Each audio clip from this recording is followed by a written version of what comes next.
Pada hari aku melahirkan, suamiku dengan sengaja pergi ke acara syukuran rumah baru selingkuhannya, katanya. Bahkan tanpa kehadirannya pun, aku akan tetap melahirkan bayiku dengan baik-baik saja. Ibu mertuaku menyuruhku dengan ketus untuk menelepon ibuku sendiri saja. 2 hari kemudian, saat dia melangkah masuk ke ruang perawatan pasca melahirkan dengan angkuh, wajahnya langsung pucat pasi melihat pemandangan di hadapannya. Hujan deras di penghujung musim panas mengguyur kota Jakarta, seolah akan ingin menenggelamkan seluruh dunia dalam tirai air putih. Suara guntur menggelegar, membuat kaca jendela bergetar hebat. Aku meringkuk di sofa tua, memeluk perutku yang membuncit sebesar gunung, keringat dingin membasahi tubuhku. Kipas angin berputar berisik, tetapi rasa sakit kontraksi yang hebat mulai dari perut bagian bawah menjalar hingga ke otak, membuatku sulit bernapas. Kontraksi rahim yang teratur datang tanpa henti, sepertinya ini pertanda bayiku ingin keluar ke dunia 2 minggu lebih awal dari perkiraan. Dengan susah payah, aku mengulurkan tangan dan meraih ponsel di atas meja. Waktu menunjukkan pukul 23.15. Nomor suamiku yang sudah sangat kukenal, Baskara, muncul di layar, tetapi yang kudengar hanyalah nada sambung panjang tanpa harapan. Aku menggigit bibirku hingga berdarah agar tidak menangis. Aku memantapkan hati, berpikir bahwa saat ini hanya diriku sendiri yang bisa menyelamatkan bayi ini. Dengan tangan gemetar, aku membuka aplikasi Gokar untuk memesan taksi. Dengan suara serak karena menahan sakit, aku berkata, "Tolong jemput di gang 15. Air ketuban saya sudah pecah. Tolong, cepatlah datang." Sopir yang mendengar suaraku yang panik meyakinkanku bahwa dia akan segera tiba. Aku teringat nasihat untuk menyiapkan tas perlengkapan melahirkan di dekat pintu. Tas itu, yang sudah kusiapkan sebulan lalu, tergeletak begitu saja di sudut rumah, terasa sepi dan dingin.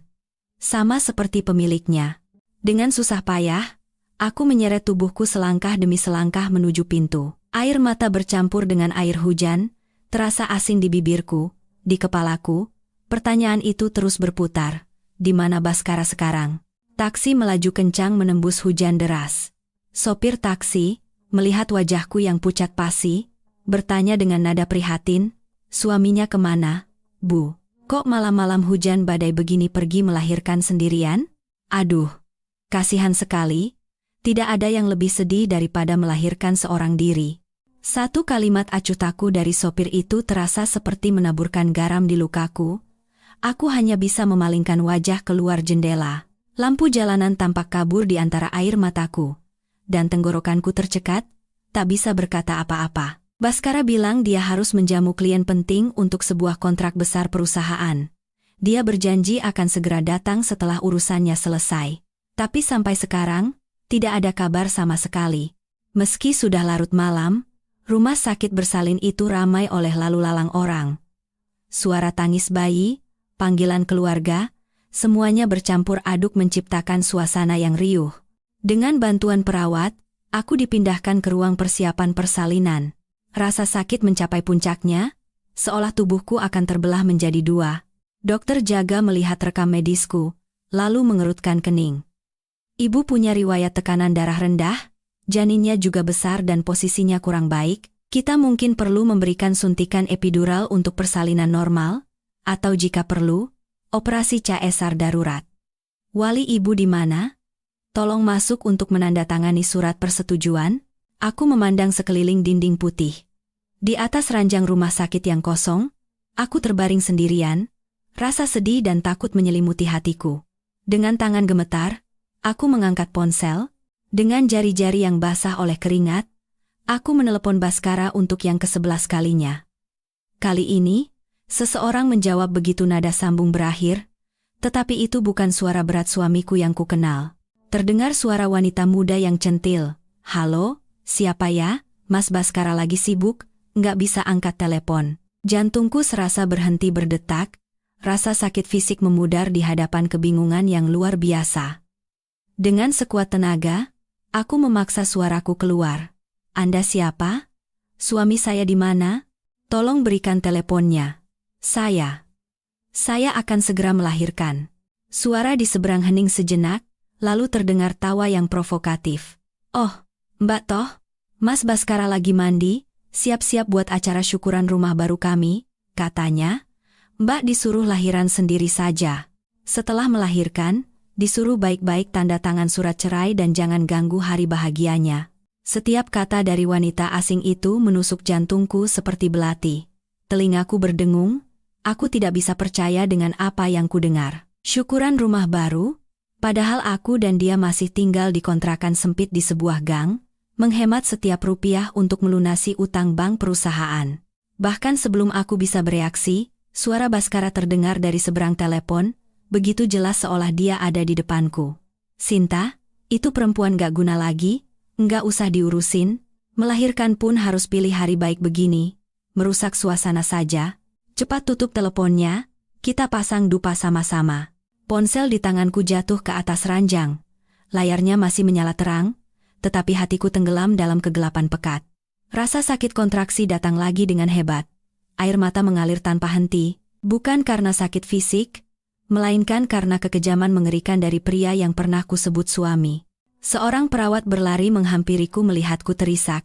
Dia memegang tanganku dan mengguncangnya. "Ibu, tenang, Bu. Tekanan darah ibu turun terlalu cepat. Ini berbahaya bagi bayinya. Keluarga ibu di mana?" Dengan pandangan kabur karena air mata, aku menatap perawat itu dan menggelengkan kepala dengan putus asa. Tenggorokanku tercekat, tak bisa berkata-kata. Tepat pada saat itu, pintu ruang tunggu terbuka dengan kasar. Seorang wanita dengan rambut keabuan yang basah kuyup karena hujan masuk sambil membawa tas besar dan kecil di kedua tangannya. Dengan napas terengah-engah, dia berkata, "Rania, ibu datang untuk anak ibu. Itu adalah ibuku. Ibuku datang dari kampung di Jawa Tengah, menempuh ratusan kilometer menembus hujan dengan bus terakhir hanya untukku." Melihat ibuku, semua emosi yang kutahan meledak. Aku menangis meraung-raung seperti anak kecil. "Ibu. Sakit sekali. Baskara." Dia. Ibuku memelukku erat. Dengan tangannya yang kasar dan keriput, dia mengusap wajahku yang basah air mata. Tanpa bertanya apa-apa, dia hanya berbisik dengan suara serak, "Ibu tahu semuanya. Sekarang ibu di sini. Tidak apa-apa, anakku, ada ibu, semua akan baik-baik saja. Ayo kita berjuang bersama demi cucu ibu." Di ambang hidup dan mati itu, aku sadar. Satu-satunya hal di dunia ini yang tidak akan pernah mengkhianatiku adalah kasih seorang ibu. Tangisan pertama putraku yang menggema di ruang persalinan bagaikan alunan sihir yang menghapus semua rasa sakit dan sedihku. Dokter meletakkan bayi mungil yang merah dan berkerut di dadaku. Kehangatan tubuh kecilnya seolah mencairkan hatiku yang membeku. Aku menatap putraku, matanya terpejam erat, bibir mungilnya bergerak-gerak seolah mencari susu. Semua dendamku lenyap, yang tersisa hanyalah cinta tak terbatas untuk makhluk kecil ini. Di sampingku, ibuku menangis terharu sambil menggenggam tanganku erat. "Kamu hebat, nak, cucu ibu tampan sekali. Mirip sekali denganmu." Aku dipindahkan ke ruang pemulihan. Selama masa pemantauan, seluruh tubuhku terasa remuk, seolah baru saja melalui pertempuran hidup dan mati. Ibuku bergerak tanpa henti, membelikanku bubur, mengganti popok cucunya. Beliau tidak tidur sedetik pun, merawatku dan bayiku dengan penuh kasih. Sinar matahari pagi yang redup masuk melalui jendela. Ketika cahaya itu menyinari wajah ibuku yang lelah dan penuh kekhawatiran, hatiku terasa perih. Semalaman ponselku sunyi. Tidak ada satu pesan atau panggilan tak terjawab pun dari Baskara atau keluarganya. Sekitar pukul 9 pagi, setelah dokter baru saja selesai melakukan kunjungan, pintu kamar dibuka dengan kasar. Ibu mertuaku, Ibu Ratna, masuk dengan ekspresi angkuh. Dia mengenakan batik sutra yang rapi dan tangannya penuh dengan cincin emas. Penampilannya sangat kontras dengan ibuku yang tampak sederhana dan lelah. Dia tidak membawa apa-apa. Tidak ada bubur, susu formula, atau baju bayi. Dia masuk dengan tangan kosong seolah sedang berjalan-jalan. Begitu melihatku terbaring di ranjang, kata pertama yang keluar dari mulutnya bukanlah ucapan selamat, melainkan pertanyaan ketus. "Gimana? Sudah keluar? Laki-laki atau perempuan?" Ibuku, yang sedang menggendong bayi, sejenak tertegun oleh kata-kata besannya, lalu memaksakan senyum. "Besan sudah datang, Rania melahirkan anak laki-laki, beratnya 3,2 kilogram, sehat sekali." Mendengar kata anak laki-laki, mata Ibu Ratna berbinar seperti lampu mobil. Dia menghampiri ibuku dan hampir merebut bayi itu dengan kasar sambil berkata, "Aduh, cucu kesayanganku, syukurlah, syukurlah. Ini berkah untuk keluarga kita, penerus satu-satunya. Kalau saja yang lahir perempuan, sudah kuusir dia dari rumah." Aku terbaring di ranjang, mendengarkan ucapan jahat ibu mertuaku, perutku terasa mulas. Seseorang serasa meremas jantungku. Dia memeriksa popok bayi itu dengan teliti seolah sedang membeli barang di pasar. Dan setelah yakin itu laki-laki, dia tersenyum lebar sambil menimang bayi itu. Anakku yang paling berharga, mirip sekali sama bapaknya. Hidung ini, bibir ini, tidak salah lagi. Dia terus memeluk cucunya, menganggap aku dan ibuku seolah tidak ada.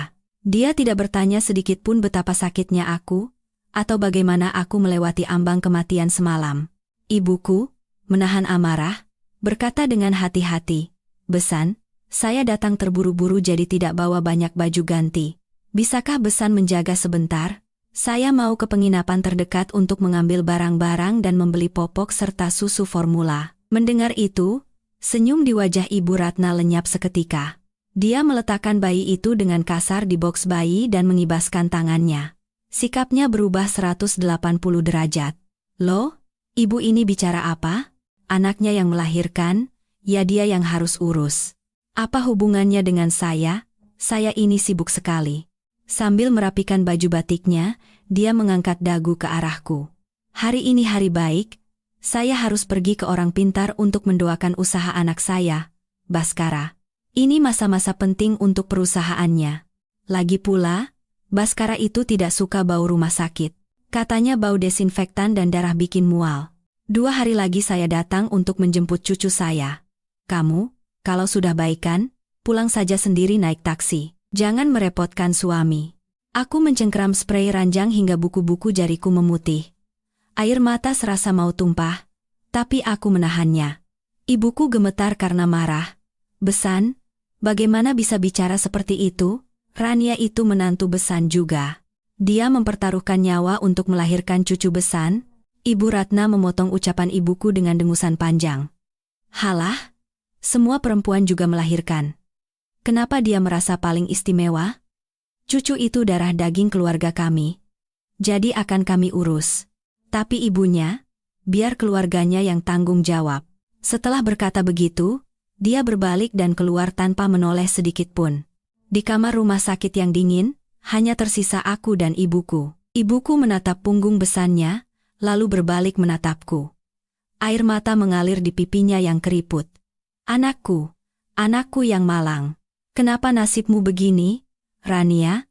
Dengan susah payah, aku bangkit dan memegang tangan ibuku yang gemetar, mencoba menenangkannya dengan senyum paksa. Tapi di dalam hatiku, segalanya telah hancur. Aku melihat tagihan rumah sakit yang belum dibayar di atas meja, lalu menatap bayiku yang baru lahir dan tertidur. Kemarahan yang sunyi mulai membara di hatiku. Mereka memperlakukanku seperti pembantu, meremehkan keluargaku karena miskin, dan menginjak-injak harga diriku. Baiklah, jika mereka begitu kejam, maka aku tidak punya pilihan selain menjadi lebih kejam. Aku menyeka air mataku. Tatapan mataku menjadi lebih tajam dari sebelumnya. Aku berjanji pada diriku sendiri, air mata yang lemah ini, mulai hari ini, tidak akan pernah lagi kuteteskan untuk orang-orang yang tidak berharga. 2 hari telah berlalu sejak malam badai itu. Aku berada di sebuah kamar kontrakan sempit yang disewa ibuku, memeluk putraku yang baru lahir sambil mendengarkan suara tetesan air hujan dari ujung atap. Pagi itu, Baskara muncul di rumah sakit bersalin. Penampilannya sangat mencolok, bahkan terkesan aneh. Dia mengenakan setelan jas mahal yang disetrika rapi, rambutnya berkilau karena pomade, dan aroma parfum mahal tercium kuat. Mungkin untuk menutupi bau alkohol dan kosmetik dari pesta syukuran rumah semalam. Di sampingnya ada Ibu Ratna. Di tangannya ada keranjang buah impor besar, lebih cocok sebagai hadiah untuk mitra bisnis daripada untuk ibu yang baru melahirkan. Ibu dan anak itu berjalan angkuh di koridor rumah sakit. Sambil berjalan, Baskara mengeluarkan ponselnya, menggunakannya seperti cermin untuk merapikan dasinya. Dia sudah merencanakan semuanya. Hari ini, Dia akan berperan sebagai suami teladan dan ayah yang bahagia, menjemput istri dan anaknya pulang. Dia berencana mengambil beberapa foto keluarga yang hangat, lalu mengunggahnya ke media sosial dengan tulisan yang sentimental. Tujuannya adalah untuk mendapatkan kepercayaan dari para pemegang saham dan mitra menjelang penggalangan dana investasi untuk perusahaannya. Dia mendorong pintu kamar pemulihan nomor 305. Dengan senyum palsu yang sudah disiapkan, dia berkata dengan suara yang dibuat-buat manis, "Sayang, ayah dan nenek datang menjemput jagoan kita dan kamu. Di mana anak ayah?" Namun, yang menjawab suaranya yang ceria hanyalah keheningan yang mencekam. Kamar itu kosong. Ranjang tempatku terbaring 2 hari lalu kini tertutup sprei putih yang kencang, seolah tidak pernah ada siapapun di sana. Senyum di bibir Baskara membeku. Dia kaku seperti patung lilin yang gagal dibuat. Di belakangnya, Ibu Ratna juga tampak bingung dan menjatuhkan keranjang buahnya. Beberapa buah apel menggelinding di lantai.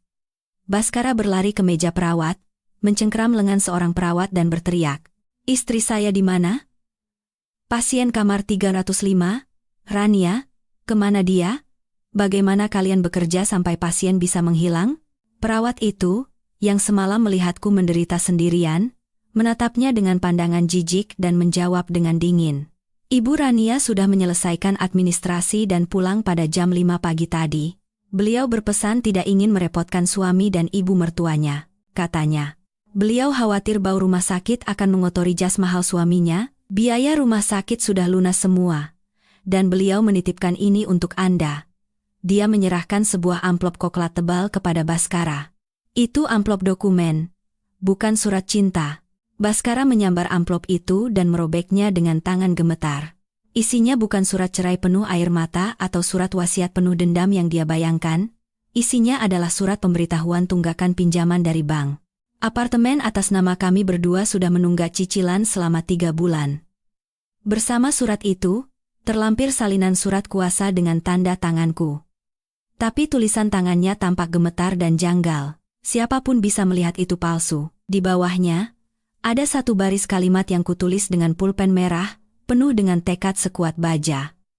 "Kau ingin aku menandatangani surat persetujuan pinjaman dana tahap kedua untuk IPO perusahaanmu? Bermimpilah. Sekarang kau tahu siapa yang memegang kendali, kan?" Membaca tulisan itu, wajah Baskara pucat pasi. AC rumah sakit berhembus dingin, tetapi keringat dingin mengucur deras dari dahinya. Dia terhuyung beberapa langkah ke belakang dan bersandar di dinding yang dingin. Kertas di tangannya jatuh lemas ke lantai seperti daun kering. Pada saat yang sama, ponsel di sakunya berdering nyaring. Di layar tertera nama, Pak Tirtayasa, Ventura Capital. Nada dering itu terdengar mendesak, seperti vonis mati. Baskara buru-buru menjawab telepon. Suaranya bergetar seperti daun ditiup angin. "Halo, Pak Tirtayasa." "Ya, Pak, ya." "Istri saya. Istri saya sedang sedikit lelah." "Ya, sore ini pasti saya dapatkan tanda tangannya." "Jangan khawatir, Pak." Menutup telepon, Baskara menoleh ke ibunya. Matanya penuh ketakutan dan keputusasaan. Ibu Ratna sepertinya masih belum mengerti situasinya. Dia memungut apel yang jatuh di lantai, mengelapnya ke bajunya, dan bergumam, "Dasar perempuan tidak tahu diuntung. Pulang tanpa izin. Nanti di rumah harus diberi pelajaran." Tapi dia tidak tahu, menantu dari desa yang selalu diremehkannya baru saja melancarkan pukulan telak pada putranya. "Kepergianku bukan sekadar pelarian dari penderitaan. Itu adalah langkah pertama dari sebuah rencana untuk mendapatkan keadilan bagi diriku dan putraku." Malam itu, di sebuah desa yang tenang di mana suara kodok di sawah terdengar jelas, kedamaian tiba-tiba terusik oleh suara mesin mobil dan gedoran pintu yang keras. Aku yang sedang menidurkan putraku terkejut oleh suara itu. Ibuku, mengira ada maling, bergegas keluar sambil membawa sapu. Namun, ketika pintu kayu tua itu terbuka, yang berdiri di sana bukanlah maling, melainkan Baskara. Dasinya longgar, dan kedua matanya merah karena amarah dan ketakutan. Tanpa menyapa ibu mertuanya, Baskara menerobos masuk ke dalam rumah seperti badai dan berteriak, "Rania, di mana kamu? Keluar sekarang. Hebat sekali kamu, ya. Tidak cukup menghilang, sekarang kamu mengancamku." Ibuku terkejut dan menghalangi pintu kamar dengan kedua lengannya. Suaranya bergetar, tetapi tegas. Apa-apaan ini? Rania baru saja melahirkan, tubuhnya masih lemah. Kamu sudah gila? Datang malam-malam begini, membuat keributan? Baskara menepis lengan ibuku dengan kasar.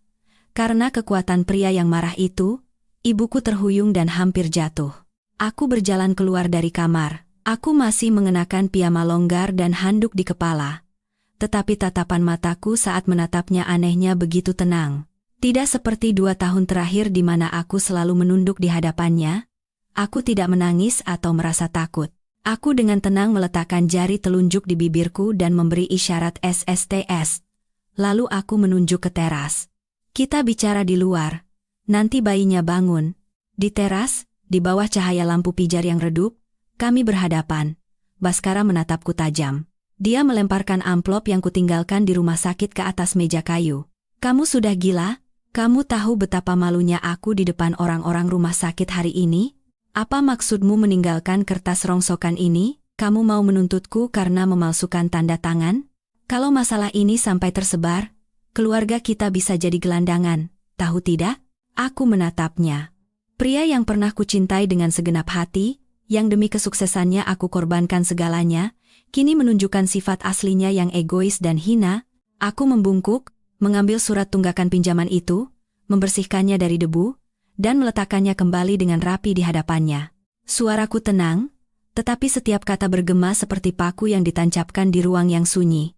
Baskara, kau pikir aku bodoh? Kau pikir aku tidak tahu kau diam-diam mengambil sertifikat apartemen atas nama kita, memalsukan tanda tanganku, dan menjadikannya jaminan untuk pinjaman bank? Kau menggunakan uang itu untuk memoles laporan keuangan perusahaanmu, kan? Kau pikir aku tidak tahu kau menggunakan uang perusahaan untuk membayar sewa dan menyembunyikan selingkuhan rubahmu? Si Sinta itu, di apartemen mewah? Baskara ternganga, membeku. Dia tidak pernah membayangkan bahwa istrinya, yang selama ini hanya berkutat di dapur dan mengurus anak, tahu semua perbuatannya sampai sedetail ini. Keberaniannya yang tadi meluap-luap lenyap seketika seperti balon yang kempis. Dia tergagap. Kakakmu memata-mataiku, jangan percaya omongan orang sembarangan. Aku tertawa sinis mendengar pembelaannya yang kikuk dan memotongnya. Tidak perlu dimata-matai, kau dan perempuan itu sudah menunjukkan semuanya sendiri. Sekarang, aku beri kau 2 pilihan. 1, turuti semua perkataanku mulai sekarang. Maka untuk sementara aku akan diam. 2. Besok pagi surat laporan pemalsuan dokumen dan penipuan pinjaman akan ada di meja direktur bank dan kepala polisi. Dengan begitu, mimpimu untuk IPO akan hancur berkeping-keping, dan kau akan makan nasi penjara, bukan nasi rumah. Baskara menatapku lekat-lekat. Pupil matanya bergetar cemas, dan keringat dingin mulai membasahi dahinya lagi. Dia tahu betul bahwa ini adalah saat paling krusial bagi perusahaannya. Jangankan tuntutan hukum, satu rumor buruk saja bisa membuat investor menarik dana mereka dan bank menekan pinjaman. Aku bersandar di tiang, merasakan angin malam yang dingin. Tapi di dalam hatiku, tekad yang membara, yang belum pernah kurasakan sebelumnya, berkobar. Keesokan paginya, begitu suara ayam berkokok berhenti, ibuku sudah di dapur memasak bubur sumsum yang harum. Ibuku, yang sepertinya masih terguncang oleh keributan semalam, menatapku dengan mata penuh kekhawatiran dan kasihan. Tapi aku menenangkannya. Ibu, jangan khawatir. Anak ibu bukan lagi si bawang putih yang pasrah ditindas. Sesuai dugaanku, sebelum jam 7 pagi, sedan mewah Baskara berhenti di depan rumah. Tapi kali ini, sikapnya benar-benar berbeda. Baskara masuk ke rumah sambil membawa seikat mawar merah. Wajahnya pucat karena kurang tidur, tetapi dia memaksakan ekspresi penuh penyesalan. Dia tidak lagi angkuh seperti semalam. Melihat ibuku, dia membungkuk dengan hormat. Ibu, selamat pagi. Kemarin saya sedikit mabuk, jadi saya salah bicara. Mohon maafkan saya. Lalu dia mendekatiku, berlutut di samping ranjang. Dia memegang tanganku yang dingin, dan berkata dengan suara tercekat. Rania, aku salah. Aku memang brengsek, tapi tolong, mengertilah aku. Tekanan di perusahaan sangat berat. Aku terpaksa melakukan itu demi masa depanmu dan anak kita. Tolong jangan tuntut aku. Itu sama saja membunuh suami dan ayah dari anakmu. Aku menepis tangannya. Melihat aktingnya yang payah membuatku mual. Dulu, mungkin aku akan luluh oleh air mata buayanya dan percaya. Tapi sekarang, yang kulihat di matanya hanyalah perhitungan licik. Aku berkata dengan dingin, bangun. Hentikan aktingmu. Di sini tidak ada penonton. Katakan saja langsung apa maumu. Baskara bangkit dan berbisik dengan suara pelan. Minggu depan, Dewan Investor dari Vina Capital akan datang makan malam di rumah kita. Mereka sangat mementingkan nilai-nilai keluarga. Mereka ingin melihat citra keluarga yang bahagia, pasangan yang harmonis. Tolong, bantu aku sekali ini saja. Berperanlah sebagai istri yang baik. Kalau investasi ini berhasil, aku janji akan benar-benar baik padamu. Aku akan putus dengan perempuan itu dan fokus pada pekerjaan. Aku bersumpah. Aku tersenyum sinis. Aku menatapnya lurus dengan tatapan tajam. Baiklah. Aku akan kembali. Aku akan menyiapkan makan malam paling mewah dan berperan sebagai istri yang paling sempurna. Tapi, semua ada harganya.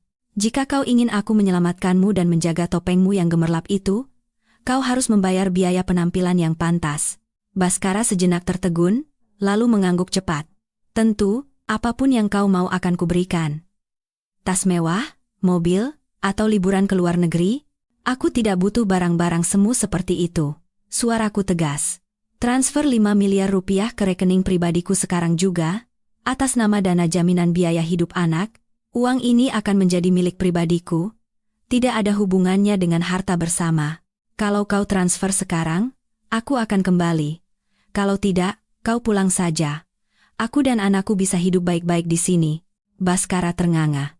Angka 5 miliar rupiah itu seperti pukulan telak baginya. Dalam kondisi keuangan yang ketat seperti sekarang, mendapatkan uang tunai 5 miliar hampir mustahil. Dia mengerutkan kening. Kakakmu bercanda? Kamu pikir 5 miliar itu uang kecil? Semua dana perusahaan terikat di proyek. Mana ada uang tunai sebanyak itu sekarang? Bagaimana kalau 500 juta dulu? Aku menggeleng tegas. Tidak ada tawar-menawar. Entah kau pinjam dari rentenir atau dari selingkuhanmu, itu urusanmu. Begitu 5 miliar masuk ke rekeningku, aku akan kembali membawa anakku. Kalau tidak, surat laporan akan dikirim jam 9 pagi ini. Aku pura-pura mengangkat ponsel dan menekan nomor. Baskara benar-benar ketakutan. Dia mengangkat tangan untuk menghentikanku. Baik, baik. Beri aku waktu 1 jam. Aku akan usahakan. Kau harus menepati janjimu. Melihat punggung Baskara yang bergegas menuju mobilnya, aku tahu aku telah memenangkan pertempuran pertama. Ikatan pernikahan kini telah menjadi transaksi dingin. 5 miliar rupiah, dibandingkan dengan penderitaan yang kualami, itu harga yang sangat murah. Tapi uang itu akan menjadi modal awal bagiku dan putraku untuk memulai hidup baru. Aku tidak serakah. Aku hanya mengambil kembali apa yang seharusnya menjadi milikku. Sebelum kapal karam bernama keluarga ini benar-benar tenggelam. Setelah memastikan 5 miliar rupiah masuk ke rekeningku dengan notifikasi ting, aku menghela napas lega. Aku segera memecah uang itu dan memasukkannya ke rekening deposito atas nama orang tuaku, dan hanya menyisakan sebagian kecil untuk biaya hidup. Sore itu, mobil Baskara datang lagi menjemputku dan putraku kembali ke rumah kami bersama. Tempat yang pernah menjadi sarang yang hangat, kini tak lebih dari sebuah penjara. Saat membuka pintu, bau dupa yang menyengat menusuk hidungku. Ibu Ratna sedang berlutut di depan altar, menggumamkan sesuatu sambil bersujud. Melihatku masuk sambil menggendong bayi, dia langsung mengubah sikapnya dan berlari menyambut dengan ramah. Aduh, cucu kesayangan nenek sudah pulang. Capek di jalan, nak? Nenek sudah menunggu sampai leher nenek pegal. Dia mencoba menggendong cucunya, tapi aku dengan halus menghindar. Ibu, bayinya baru saja minum susu dan tidur. Sebaiknya diletakkan di kamar yang tenang. Ibu Ratna sejenak tampak canggung, tetapi karena Baskara melihat, dia tidak berkata apa-apa dan tersenyum kaku. Oh, iya, kalau begitu cepat bawa ke kamar. Di dapur ada sup ayam jahe. Nanti ibu bawakan untuk memulihkan tenagamu. Aku masuk ke kamar dan meletakkan bayi di boksnya. Aku memandang sekeliling kamar yang familiar, tetapi hatiku terasa dingin. Semuanya masih sama, tetapi perasaan akrab itu telah hilang. Tak lama kemudian, Ibu Ratna datang membawa sup ayam. Aroma rempahnya harum, tapi aku sama sekali tidak berselera. Dia meletakkan mangkuk sup dan berkata dengan ramah, "Cepat dimakan sebelum dingin. Ibu pilih ayam kampung yang paling bagus. Makan yang banyak biar ASImu lancar untuk cucu nenek." Aku dengan enggan mengucapkan terima kasih. Dia duduk sejenak, menatapku dan mengobrol hal-hal sepele, tetapi matanya gelisah melirik keluar jendela, seolah sedang menunggu sesuatu. "Ya sudah, cepat dimakan. Nenek mau bersih-bersih di bawah dulu." Ibu Ratna berkata begitu lalu bergegas keluar kamar. Tapi karena terlalu terburu-buru, dia lupa menutup pintu dengan rapat. Aku berniat menyuap sesendok sup sebagai formalitas, tetapi aku menghentikan gerakanku ketika mendengar suara telepon samar dari bawah tangga. Karena penasaran, aku bertelanjang kaki dan mengendap-endap ke dekat pintu untuk menguping. Karena rumah ini bertingkat dan sore itu sepi, percakapan telepon Ibu Ratna di ruang tamu lantai 1 terdengar cukup jelas. "Halo, Sinta, sayang?" "Iya, ini Ibu." "Aduh, kasihan kamu hari ini ke rumah sakit sendirian." Si Baskara itu sibuk sekali. Istrinya baru saja pulang, jadi dia mungkin lagi sibuk berakting. "Iya?" "Jangan khawatir, Ibu anggap si Rania itu cuma pembantu. Nanti kalau urusan selesai dan cucu sudah besar, langsung kita usir." Dasar perempuan kampung, berani-beraninya mengincar posisi menantu di rumah ini. "Jelas tidak sebanding denganmu, kan?" Dia terkekeh. Suaranya manis dan menjilat, sangat berbeda dengan nada dinginnya saat berbicara denganku. "Iya, sabar sedikit ya. Ibu sudah bilang ke Baskara, kalau urusan ini selesai, dia akan membelikanmu mobil baru. Jadi, jaga kandunganmu baik-baik ya. Kalau kamu bisa melahirkan satu lagi anak laki-laki, apapun yang kamu mau akan Ibu kabulkan." Aku berdiri di balik pintu, membeku, mangkuk sup di tanganku hampir jatuh. Setiap kata ibu mertuaku menusuk gendang telingaku seperti jarum dan menembus hingga ke jantung. Ternyata, sup ayam ini bukanlah bentuk perhatian, melainkan obat penenang untuk membuatku tertidur di dalam perangkap yang mereka pasang. Mereka menganggapku korban bodoh, dan selingkuhan itu, dialah keluarga sejati yang mereka puja-puja. Aku menelan air mataku dan kembali ke ranjang. Melihat sup ayam yang masih mengepul, rasa pahit naik ke tenggorokanku. Aku membuang sup itu ke toilet dan menyiramnya, seolah-olah sedang membersihkan sisa-sisa harapan terakhirku di rumah ini. Aku merias bibirku dengan sedikit lipstik agar terlihat lebih segar. Lalu aku menggendong putraku dan berbisik, "Sayang, nenekmu jago sekali berakting, ya? Tapi, ayo kita lihat bersama bagaimana akhir dari sandiwara ini, nak." Aku sadar bahwa musuh yang harus kuhadapi sekarang bukan hanya suami yang bejat, tetapi seluruh keluarganya yang penuh perhitungan dan kemunafikan. Malam itu, udara di rumah besar itu begitu dingin hingga suara AC dan dengung nyamuk di sudut dinding pun terdengar. Baskara baru pulang menjelang tengah malam. Wajahnya lelah, dan bau rokok menempel kuat di bajunya. Dia tidak langsung masuk ke kamar tidur, melainkan duduk di ruang tamu dan terus merokok. Asap mengepul seperti kabut, menutupi kemunafikannya yang menyedihkan. Aku tahu dia sedang menungguku. Untuk menyelesaikan transaksi dingin yang telah kami sepakati, transaksi membeli kedamaian dengan uang tunai. Aku menggendong putraku dan diam-diam menuruni tangga. Suara sandalku di lantai kayu membuat Baskara terkejut dan menoleh. Dia mematikan rokoknya di asbak, lalu dari saku dalam jasnya dia mengeluarkan smartphone model terbaru. Dengan ekspresi enggan, dia dengan cepat menekan layar. Dia tidak menatapku. Dia hanya menatap angka-angka yang menari di aplikasi bank dan berkata dengan suara serak, 5 miliar sudah kusiapkan. Cek rekeningmu. Ini semua uang pinjaman dari rentenir. Bunganya gila-gilaan. Kalau sudah terima uangnya, jaga mulutmu baik-baik. Aku meletakkan putraku di box bayi di sudut ruang tamu dan mengangkat ponselku. Cahaya layar biru menyinari wajahku yang tanpa ekspresi. Kacing. Suara notifikasi itu kering dan singkat. Tetapi itu adalah suara yang mengakhiri sepenuhnya ilusi terakhirku tentang pernikahan ini. Aku menatap deretan angka panjang di rekeningku. Di dalam hatiku, bukannya senang, yang ada hanyalah rasa pahit yang menyesakkan, 5 miliar rupiah. Itulah harga untuk 4 tahun masa mudaku, tahun-tahun bekerja sambil mengencangkan ikat pinggang, persalinan di ambang kematian, dan pengkhianatan yang tak tahu malu ini.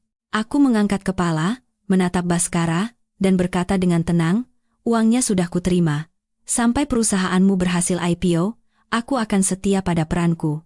Tapi ingat, ini biaya hidup anak, bukan uang suap untuk membungkamku. Baskara menghela napas panjang, seolah baru saja melepaskan beban seberat ribuan ton. Sikapnya yang tadi memelas telah hilang, digantikan oleh kesombongan khas orang yang punya uang. Dia bangkit, merapikan kerah bajunya, dan tersenyum sinis. Sudah terima uangnya, kan? Perempuan memang, asal ada uang semua beres. Karena sudah terima uang, jangan pasang muka masam pada ibuku. Beraktinglah yang benar. Jangan sampai merusak rencanaku. Setelah berkata begitu, dia langsung menuju kamar mandi, meninggalkan aku dan putraku sendirian di ruang tamu yang luas dan dingin.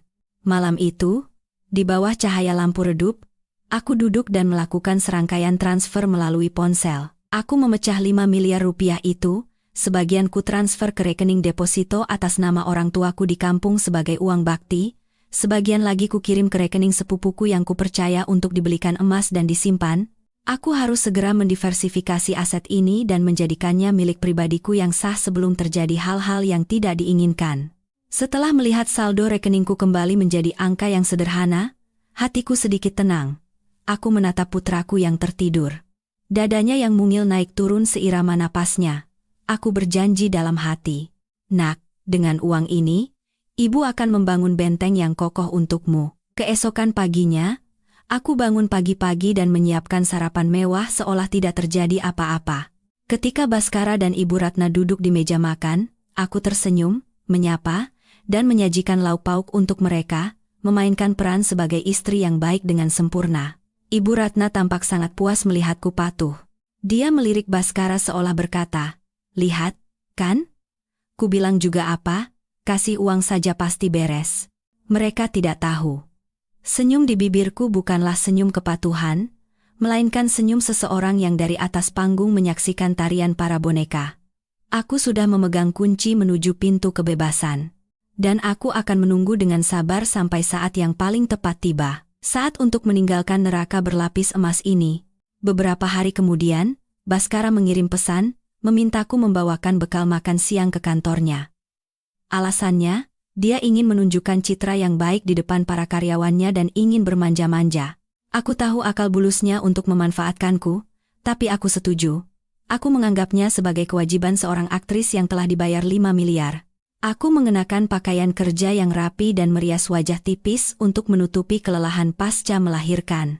Sambil membawa rantang 3 susun, aku naik taksi menuju gedung kantor Baskara. Saat memasuki lobi, udara sejuk AC dan aroma serai lemon menyegarkan dari panasnya Jakarta. Tepat saat aku hendak mendekati meja resepsionis, terdengar suara sepatu hak tinggi yang beradu dengan lantai marmer dan suara manja yang menyebalkan. Seorang wanita muda dengan gaun merah ketat yang memperlihatkan lekuk tubuhnya sedang bersandar di meja resepsionis, memainkan rambut ikalnya. Itu Sinta, selingkuhan yang suaranya kudengar di telepon malam itu, wanita yang dipuja-puja ibu mertuaku sebagai calon menantu idaman. Sinta menoleh padaku, menatapku dari atas ke bawah dengan pandangan meremehkan, lalu tatapannya berhenti pada rantang di tanganku. Dia tersenyum sinis, lalu berdiri menghalangi jalanku. Suaranya penuh provokasi. Lo, siapa ini? Istrinya Mas Baskara, kan? Ya ampun, baru berapa hari melahirkan sudah repot-repot bawain bekal buat suami? Takut banget ya suaminya direbut orang. Aku menatapnya. Wajahnya yang bermakeup tebal dan leher putihnya yang dihiasi bekas ciuman keunguan yang jelas merupakan sisa percintaan semalam. Aku menjawab dengan tenang. "Hai Dick, menyiapkan bekal untuk suami itu kan tugas istri. Lebih baik daripada keluyuran di jam kerja sambil tebar pesona, kan?" Wajah Sinta memerah karena marah. Dia mengayunkan lengannya yang dihiasi gelang emas berkilauan di depan mataku, pamer. "Berani-beraninya kamu menceramahiku. Lihat ini. Kemarin Mas Baskara baru belikan. Desain edisi terbatas, katanya di Jakarta cuma ada beberapa. Katanya pergelangan tanganku cantik, jadi cocok pakai yang begini, kalau tangan Mbak kan bau popok, pakai ginian juga sayang katanya. Melihat gelang itu, aku langsung tahu itu adalah barang imitasi murahan yang pernah kulihat di toko online. Baskara yang pelit dan sedang kesulitan uang tidak mungkin membelikan selingkuhannya emas asli seharga puluhan juta.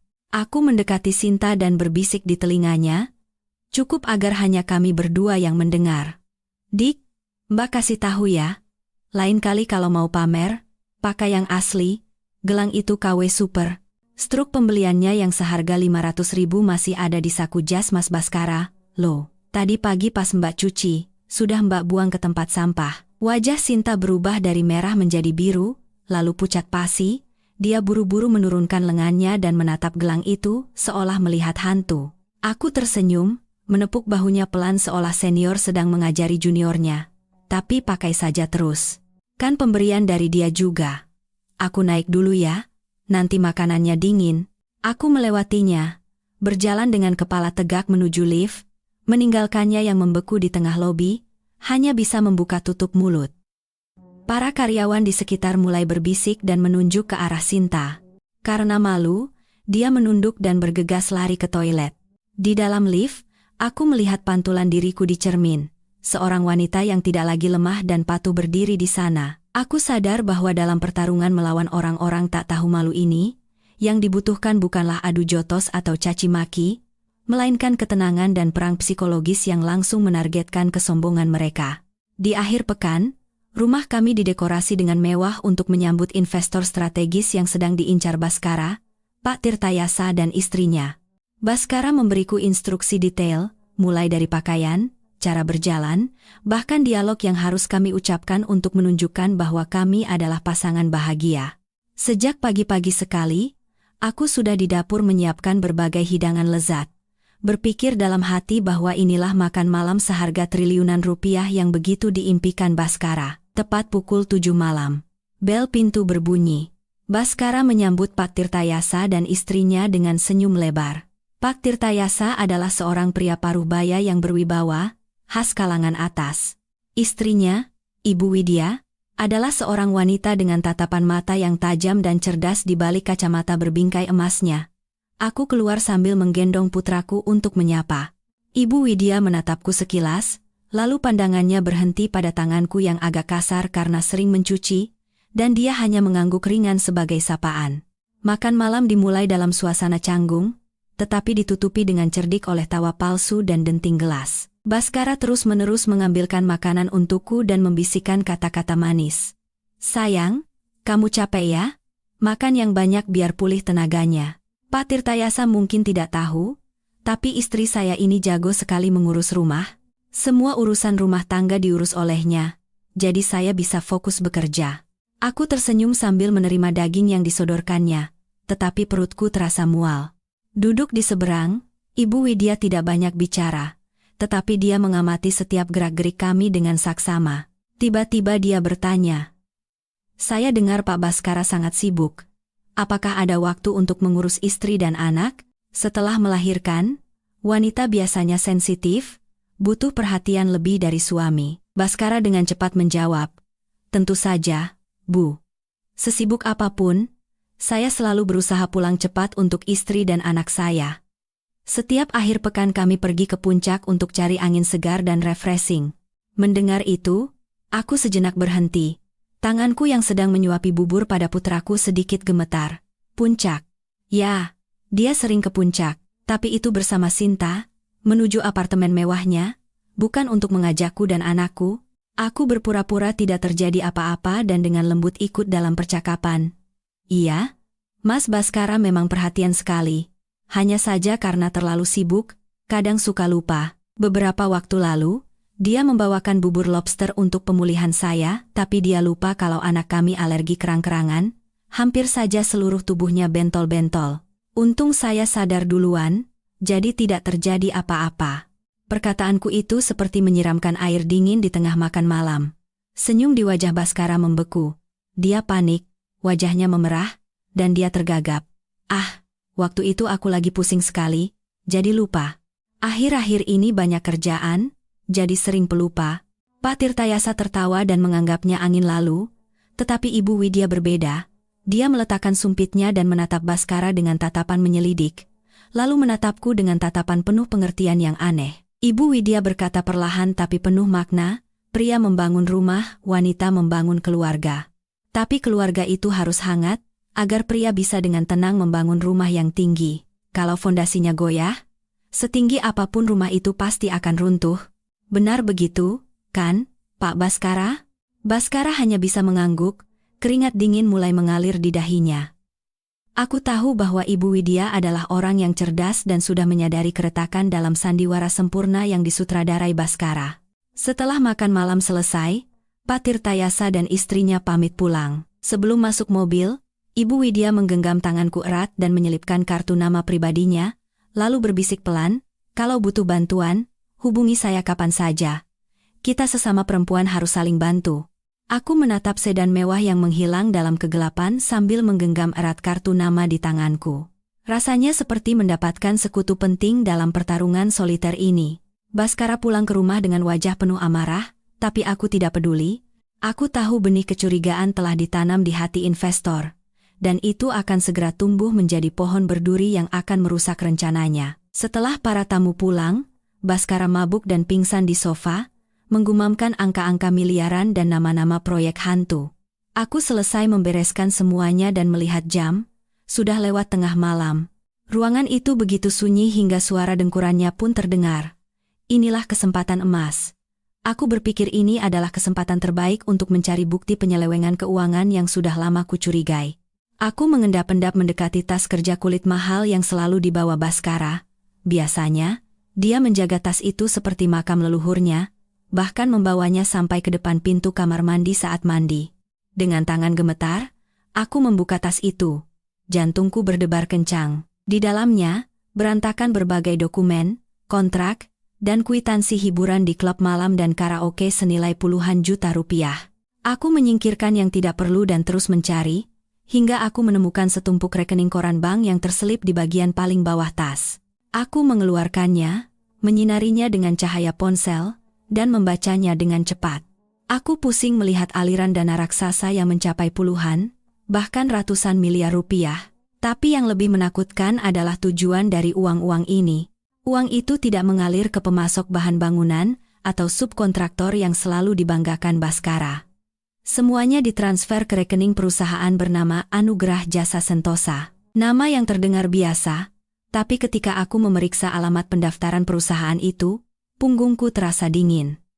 Alamat itu, Desa Mulia, Kecamatan Cibinong, Bogor, Jawa Barat. Itu adalah alamat kampung halaman Sinta yang pernah tak sengaja kulihat di KTP-nya. Kebenaran yang mengerikan terbentang di depan mataku. Sinta bukan sekadar wanita penggoda.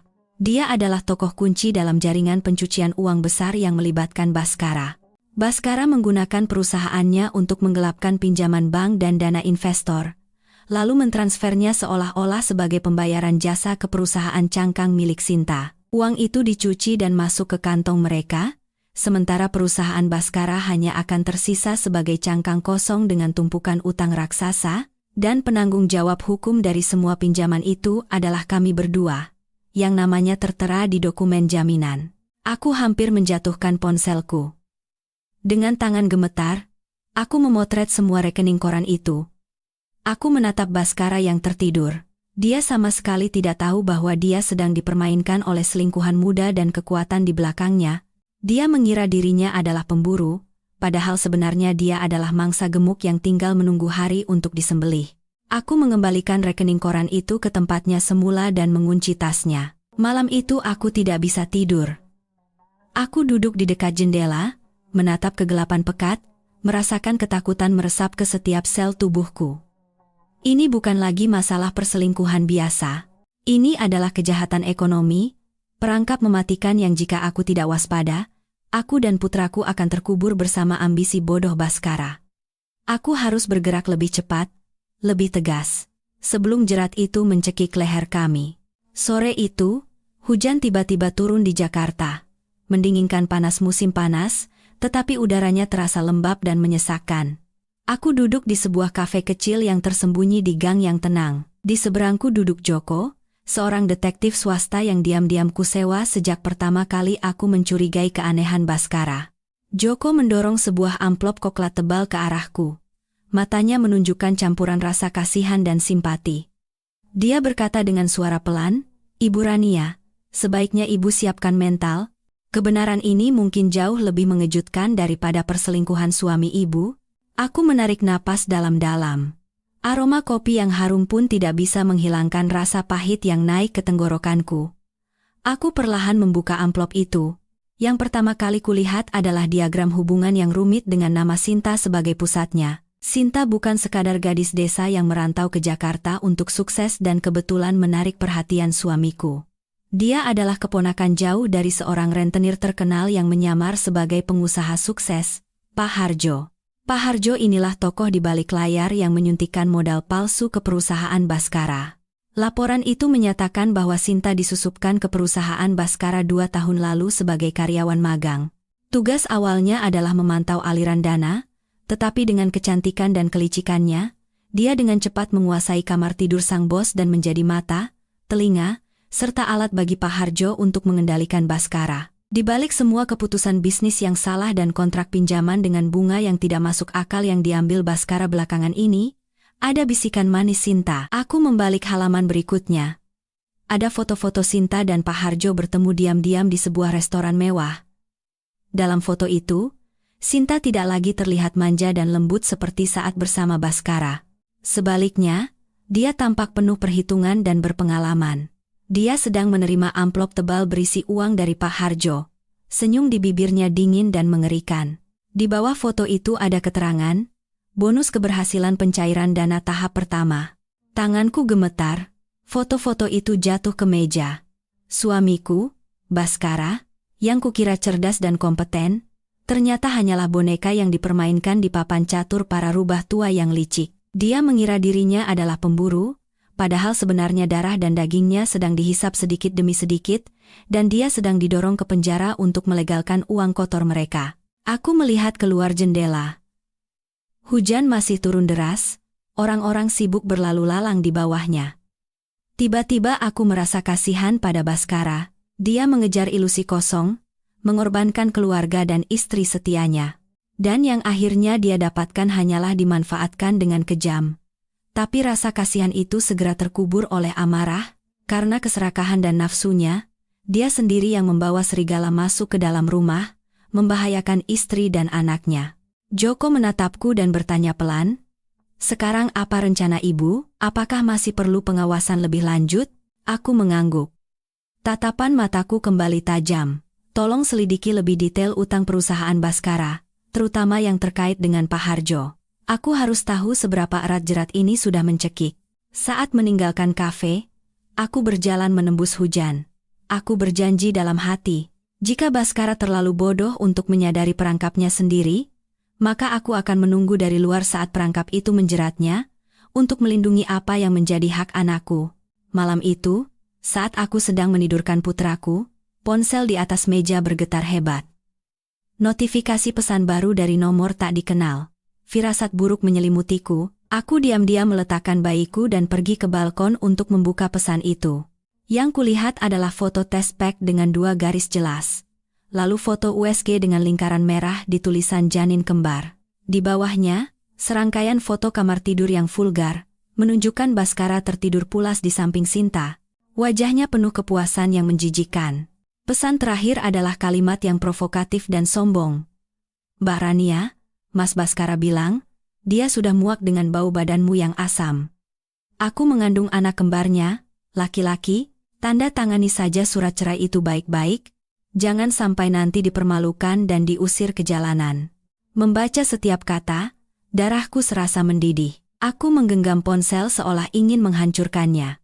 Dia tidak hanya merebut suamiku, tapi juga ingin menginjak-injak harga diriku dengan foto-foto kotor ini, membuatku marah dan membuat keributan. Dulu, mungkin aku akan berteriak, menangis, menelepon dan memakinya, atau bahkan menjambak rambutnya. Tapi sekarang, setelah melewati ambang kematian dan melihat wujud asli manusia-manusia rendahan ini, aku anehnya begitu tenang. Aku menarik napas dalam-dalam, membiarkan angin malam mendinginkan amarahku, Aku tahu Sinta tidak sabar ingin menjadi nyonya di rumah ini. Dia takut jika aku terus bertahan, rencananya dan Pak Harjo akan terganggu. Aku diam-diam menyimpan semua foto dan pesan itu di folder rahasia, mencadangkannya di cloud sebagai bukti, lalu aku membalas pesannya. Setiap kata penuh dengan sindiran tajam. Hai, Dick.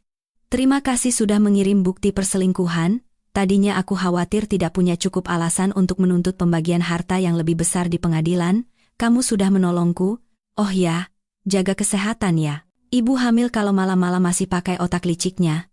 Tidak baik buat janin. Coba cari tahu juga program bimbingan pramelahirkan di penjara. Fasilitas di sana sepertinya tidak sebagus apartemen mewahmu. Tidak ada AC yang sejuk. Setelah mengirim pesan itu, aku mematikan ponsel. Senyum pahit tersungging di bibirku. Aku bisa membayangkan wajah Sinta yang pucat karena marah membaca pesan ini. Dia pikir dia bisa mengancamku dengan anak, tapi dia salah. Aku bukan lagi wanita yang bergantung pada suami. Aku adalah seorang ibu yang melindungi anaknya. Dan sekarang, Baskara dan Sinta hanyalah rintangan yang harus disingkirkan dari jalanku untuk mendapatkan kedamaian. Aku kembali ke kamar tidur. Baskara belum pulang. Mungkin sekarang dia sedang berada di sisi Sinta, berbagi kebahagiaan atas bayi kembar palsu itu. Aku menyelimuti putraku dan mengecup keningnya dengan lembut. Nak, ibu tidak akan membiarkan siapapun menyakitimu. Baik itu ayahmu, maupun wanita jahat itu. Perang ini akan dimenangkan dengan kepala dingin, bukan dengan hati panas wanita yang buta karena cemburu. Keesokan paginya, lingkungan sekitar sangat bising. Saat aku sedang menjemur pakaian di atap, aku mendengar suara riuh, Ibu Ratna dari ujung gang, bercampur dengan berita pagi dari pengeras suara masjid. Dia berdiri di antara ibu-ibu kompleks yang baru pulang dari pasar, bercerita dengan semangat sambil menggerak-gerakkan tangan. Aduh, rumah ini juga sebentar lagi mau dirobohkan. Dibangun gedung. Perusahaan anak saya, Baskara, sebentar lagi mau IPO di Bursa Efek, nilai perusahaannya triliunan katanya. Nanti saya tinggal duduk manis di atas tumpukan uang. Buat apa tinggal di rumah butut begini? Ibu-ibu yang penasaran berkumpul dan bertanya ini itu. Ibu Ratna semakin bersemangat dan meninggikan suaranya, dan menantu kampung itu juga sebentar lagi mau saya usir. Sudah tua, jelek, kelakuannya juga menyebalkan. Anak saya sudah dapat istri baru yang muda dan cantik, dari keluarga terpandang, dan lagi hamil anak kembar laki-laki pula. Berkah keluarga kami ini melimpah ruah. Tawa kerasnya menggema di gang kecil itu. Aku yang mendengarnya saja merasa malu. Dia tidak tahu bahwa dinding punya telinga, dan kesombongannya yang bodoh ini akan membawa bencana apa. Sesuai dugaanku, gosip bahwa Baskara akan segera menjadi miliarder tetapi akan menceraikan istrinya dan menggelapkan harta dengan cepat menyebar. Saat makan siang, ketika Baskara pulang dengan wajah lelah, ponselnya berdering tanpa henti. Itu adalah para kreditor kecil yang pernah meminjamkannya uang puluhan juta. Mereka ketakutan setelah mendengar gosip bahwa dia akan kabur tanpa membayar utang dan menagih uang mereka sekarang juga. Halo, Pak Budi? Tidak, Pak. Gosip dari mana itu? Usaha saya lancar kok.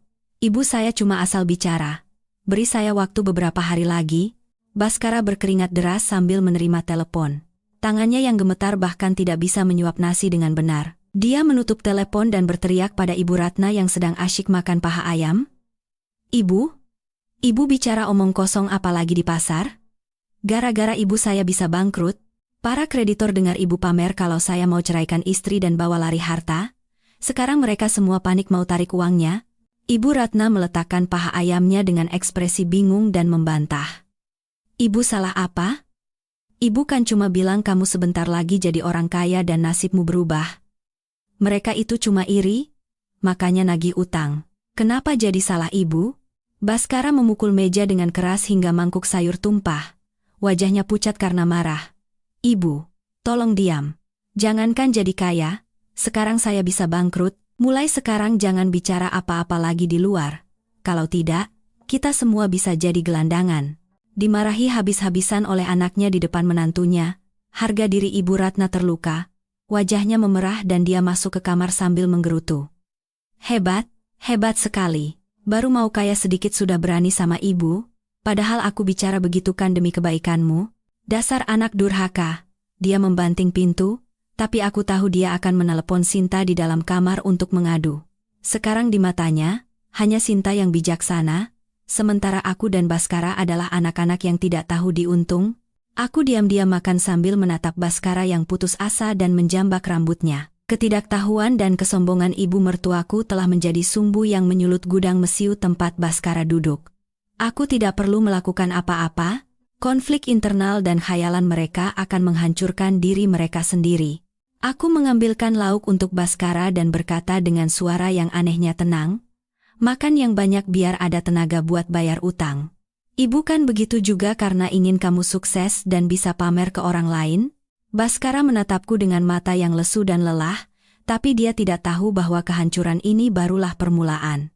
Sore harinya, saat Baskara pergi untuk mengatasi para kreditor yang berkumpul di depan kantornya, aku membersihkan ruang kerjanya. Biasanya, Baskara sangat melarang orang lain masuk ke ruangan ini dan selalu menguncinya. Tapi hari ini, karena panik oleh telepon tagihan utang, dia lupa menguncinya. Aku masuk ke ruangan yang pengap karena asap rokok.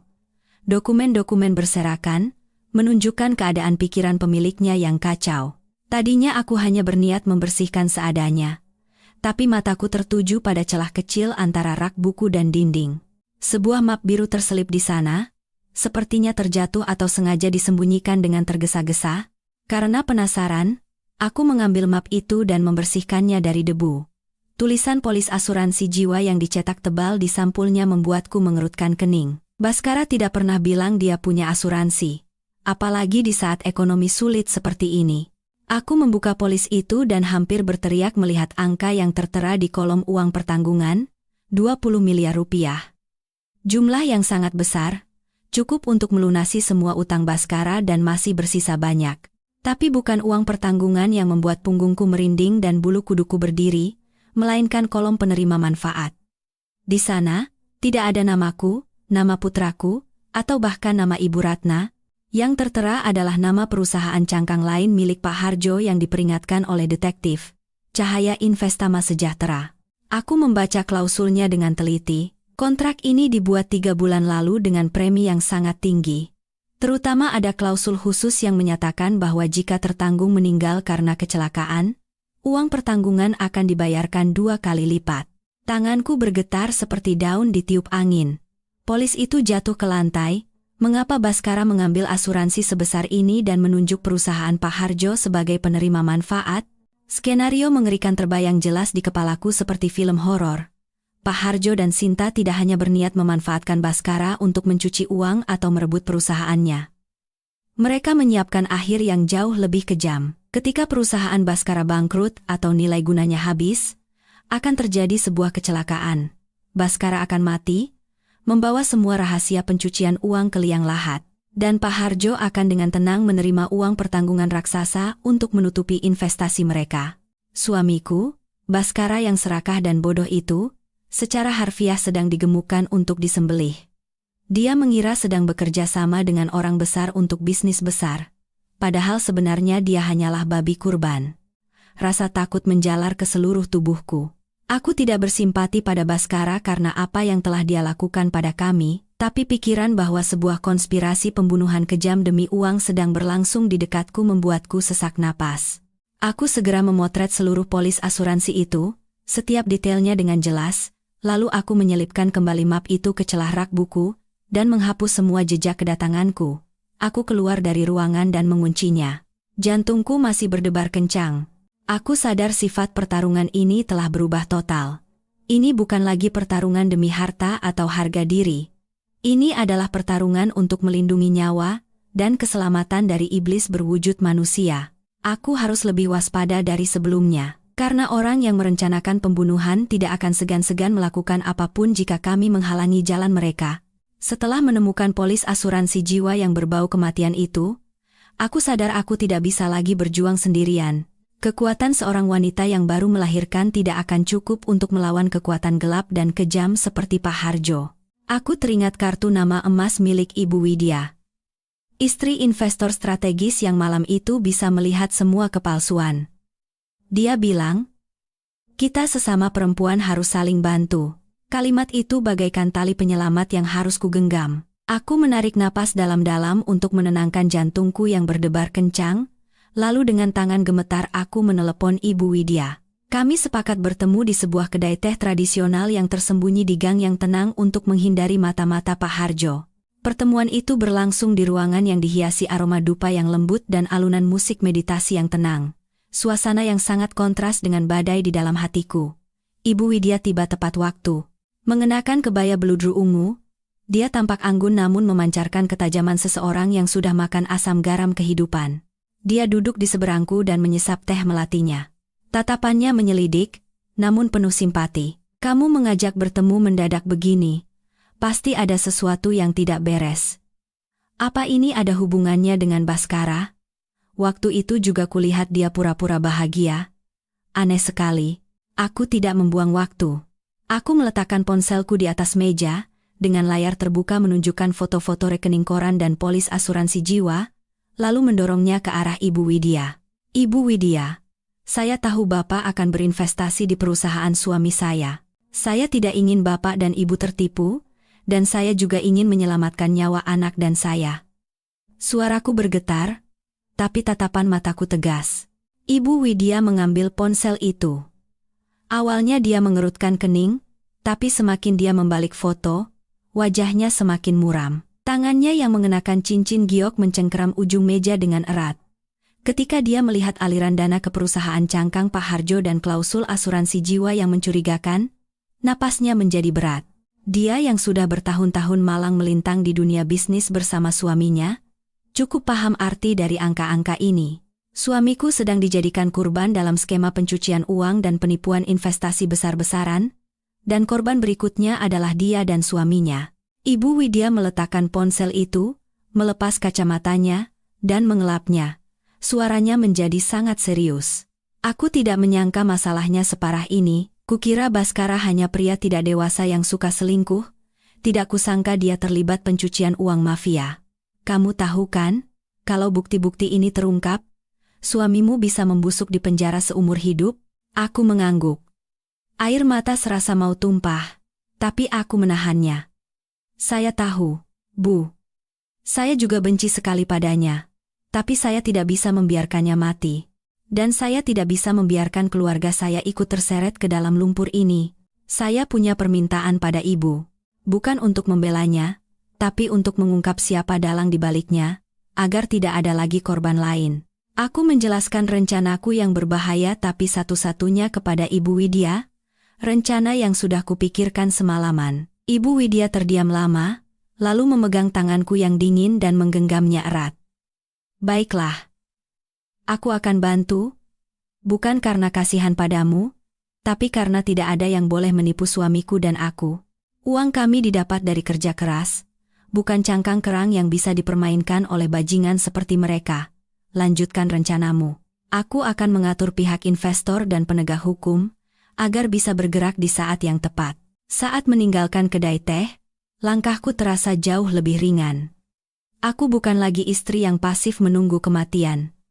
Aku telah mendapatkan sekutu, dan yang terpenting, aku memegang kartu truf yang menentukan.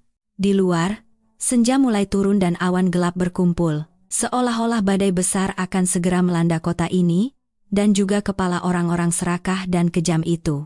2 hari setelah bertemu Ibu Widya, seperti yang kuduga, sebuah pesan masuk dari Sinta, singkat tapi mengancam. Mbak Rania, datang ke apartemenku di Sudirman jam 3 sore ini, ada hal penting menyangkut hidup mati Mas Baskara. Sebaiknya datang sendiri, kalau tidak mau nama suamimu jadi berita utama di koran besok pagi. Begitu membaca pesan itu, aku tahu ini adalah jebakan. Tapi aku tidak punya pilihan untuk mundur. Untuk menangkap harimau, aku harus masuk ke kandangnya. Untuk mengakhiri semua ini, aku butuh pengakuan langsung dari mulutnya, bukti yang menentukan. Aku bersiap-siap seperti seorang prajurit yang akan pergi ke medan perang. Aku sengaja mengenakan pakaian yang sederhana dan kampungan agar dia lengah. Tapi di saku dadaku, aku menyembunyikan sebuah pulpen perekam super kecil yang diberikan oleh detektif Joko. Dan aku mengaktifkan fitur berbagi lokasi real-time kepada Ibu Widya dan pengacaraku, berpesan jika dalam 30 menit tidak ada kabar bahwa aku aman, mereka harus segera bertindak. Aku melihat ke cermin. Seorang wanita dengan mata cekung karena kurang tidur berdiri di sana. Tapi di kedalaman matanya, berkobar api tekad untuk melindungi anakku. Aku mengecup kening putraku yang tertidur dan berbisik. Ibu pergi sebentar ya. Anak ibu baik-baik sama nenek, ya? Apartemen mewah tempat Sinta tinggal berada di sebuah gedung pencakar langit di kawasan elit Sudirman, simbol kelas atas Jakarta. Saat memasuki lobi, aku terpesona oleh lantai marmer, lampu kristal, dan aroma mewah yang menyengat. Disinilah darah dan keringatku, utang Bank Baskara, tumpah demi kemewahan orang lain. Aku naik lift ke lantai 25. Setiap angka yang naik di layar terasa seperti detak jam bom waktu. Berdiri di depan pintu kayu jati yang diukir dengan indah, aku menarik napas dalam-dalam dan menekan bel. Pintu terbuka, dan Sinta muncul dengan gaun tidur sutra merah tipis yang memperlihatkan lekuk tubuhnya. Wajahnya dirias sempurna, dan senyum di bibirnya tajam. "Oh, tepat waktu juga kamu. Masuk. Maaf ya rumahnya agak berantakan. Semalam Mas Baskara terlalu bersemangat, jadi aku capek beres-beres." Dia sengaja menyebut Baskara untuk memprovokasiku, tapi aku hanya menunduk dan masuk, berpura-pura menjadi istri yang penakut dan patuh. Apartemen itu memiliki pemandangan kota yang menakjubkan, dan perabotannya semua barang impor mahal. Di atas meja ada set cangkir teh porselen mewah dan hidangan penutup ala Prancis. Sinta duduk di sofa sambil menyilangkan kaki dan menunjuk kursi di seberangnya dengan dagunya. "Duduk. Jangan berdiri seperti pembantu begitu, aku jadi tidak enak. Aku panggil kamu hari ini untuk membahas masa depan anak di perutku dan Mas Baskara." Aku duduk di ujung kursi, menggenggam kedua tanganku erat di atas lutut, sengaja berpura-pura gemetar. "Apa? Apa yang kamu mau? Tolong jangan ganggu dia lagi. Dia sekarang terlilit utang. Jangan siksa dia lagi." Sinta tertawa terbahak-bahak. Suara tawanya menggema di ruang tamu yang luas. Dia bangkit dan pergi ke bar, menuangkan 2 gelas jus jeruk. Aku mengamatinya dengan sudut mata.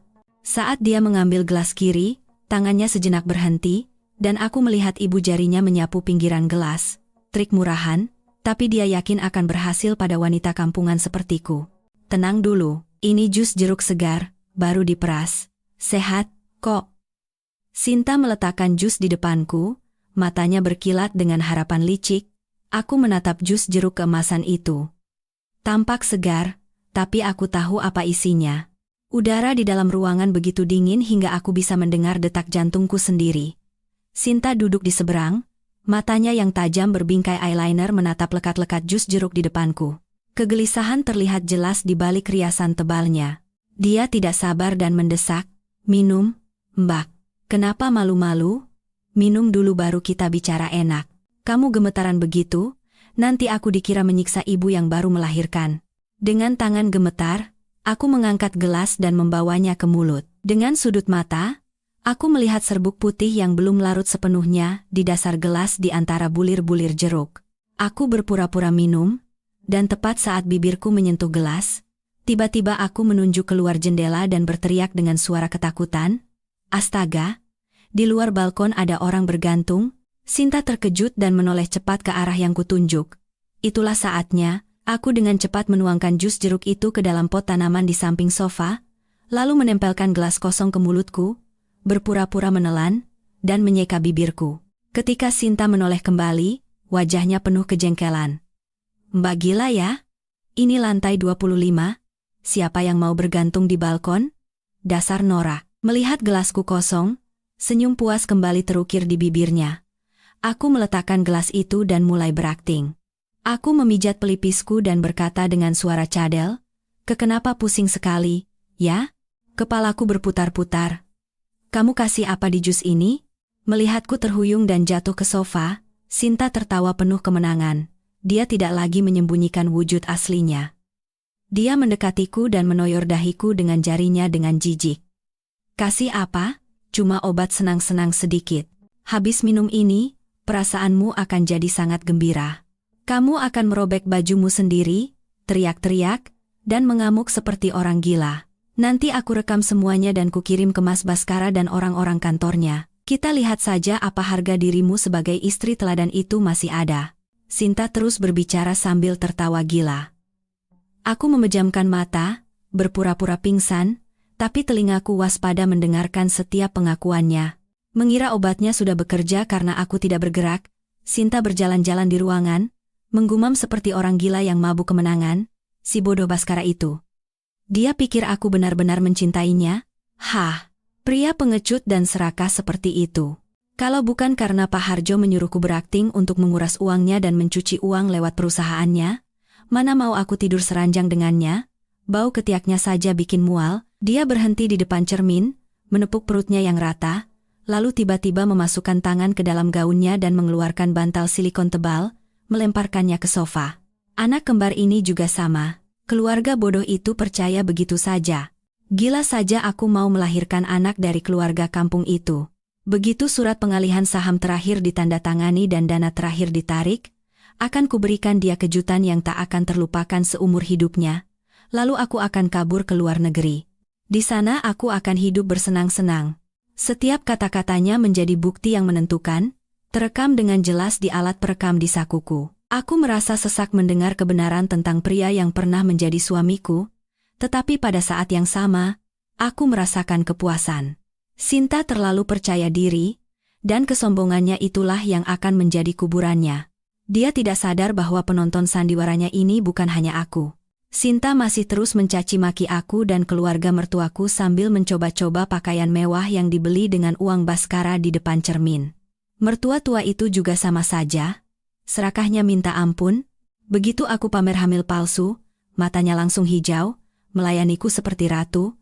Lihat saja, nanti pas aku kabur, akan kukirimkan potongan silikon ini sebagai hadiah, biar dia peluk saja cucu dari karet itu. Dia tertawa terbahak-bahak membayangkan kemenangannya yang gemilang. Saat dia berada di puncak euforianya, aku perlahan bangkit. Aku merapikan rambutku, menegakkan punggungku, dan menatapnya tajam melalui cermin. Melihat gerakanku, Sinta terkejut dan menoleh. Senyum di bibirnya lenyap, digantikan oleh ketakutan yang luar biasa.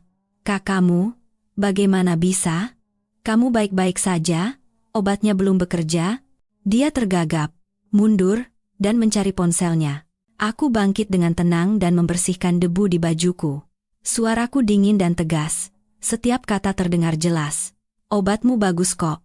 Sayangnya, pot bunga itu yang meminumnya." Aktingku cukup meyakinkan, kan?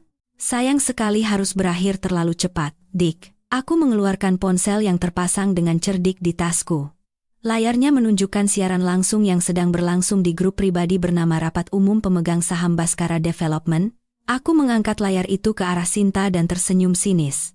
"Ayo, sapa dulu penontonmu. Sekarang ada lebih dari 20 orang yang menonton. Para investor besar, dan terutama, Mas Baskara yang sedang menikmati akting hebatmu dari kantornya. Dia pasti sangat terharu mendengar penilaianmu tentang bau badan dan kecerdasannya." Melihat layar ponsel, mata Sinta melotot, wajahnya pucat pasi. Di layar, komentar-komentar mengalir deras. "Gila, ini penipuan nasional. Cepat lapor polisi. Di mana Baskara? Cepat jelaskan." Dia berteriak dan berlari untuk merebut ponselku. "Kau menjebakku. Matikan. Matikan sekarang juga." Tapi aku lebih cepat. Aku mundur menghindarinya dan terus berbicara ke arah kamera dengan dingin. "Semua sudah lihat dengan jelas, inilah wujud asli wanita simpanan suami saya dan dalang yang menggelapkan uang perusahaan Anda semua. Bukti pencucian uang, penipuan, dan kehamilan palsu semuanya sudah terekam. Baskara, kamu lihat, kan? Kamu dengar sendiri kan apa kata wanita yang begitu kau puja tentangmu dan tentang anak kembar kesayanganmu?" Sementara itu, di kantor perusahaan, Baskara dikelilingi oleh tatapan marah para pemegang saham, terpaku di depan layar komputer. Ponsel di tangannya jatuh ke lantai dan hancur berkeping-keping. Kekasih mungil yang begitu dicintai dan dipujanya kini menunjukkan wujud asli iblis yang menghinanya tanpa ampun. Kebenaran yang kejam itu jatuh menimpa kepala Baskara seperti petir, menghancurkannya sepenuhnya. Sinta kehilangan akal sehatnya. Dia mengambil pisau buah di atas meja dan dengan mata merah berteriak seperti orang gila, "Akan kubunuh kau. Akan kubunuh kau yang sudah merusak rencanaku." Dia berlari ke arahku seperti binatang yang terpojok, tapi aku tidak takut. Aku tahu keadilan sedang menunggu di luar pintu. Tepat saat ujung pisau tajam itu meluncur ke arah dadaku, suara BRAK yang keras terdengar saat pintu apartemen didobrak. Pintu kayu jati itu hancur dan terlempar ke lantai marmer.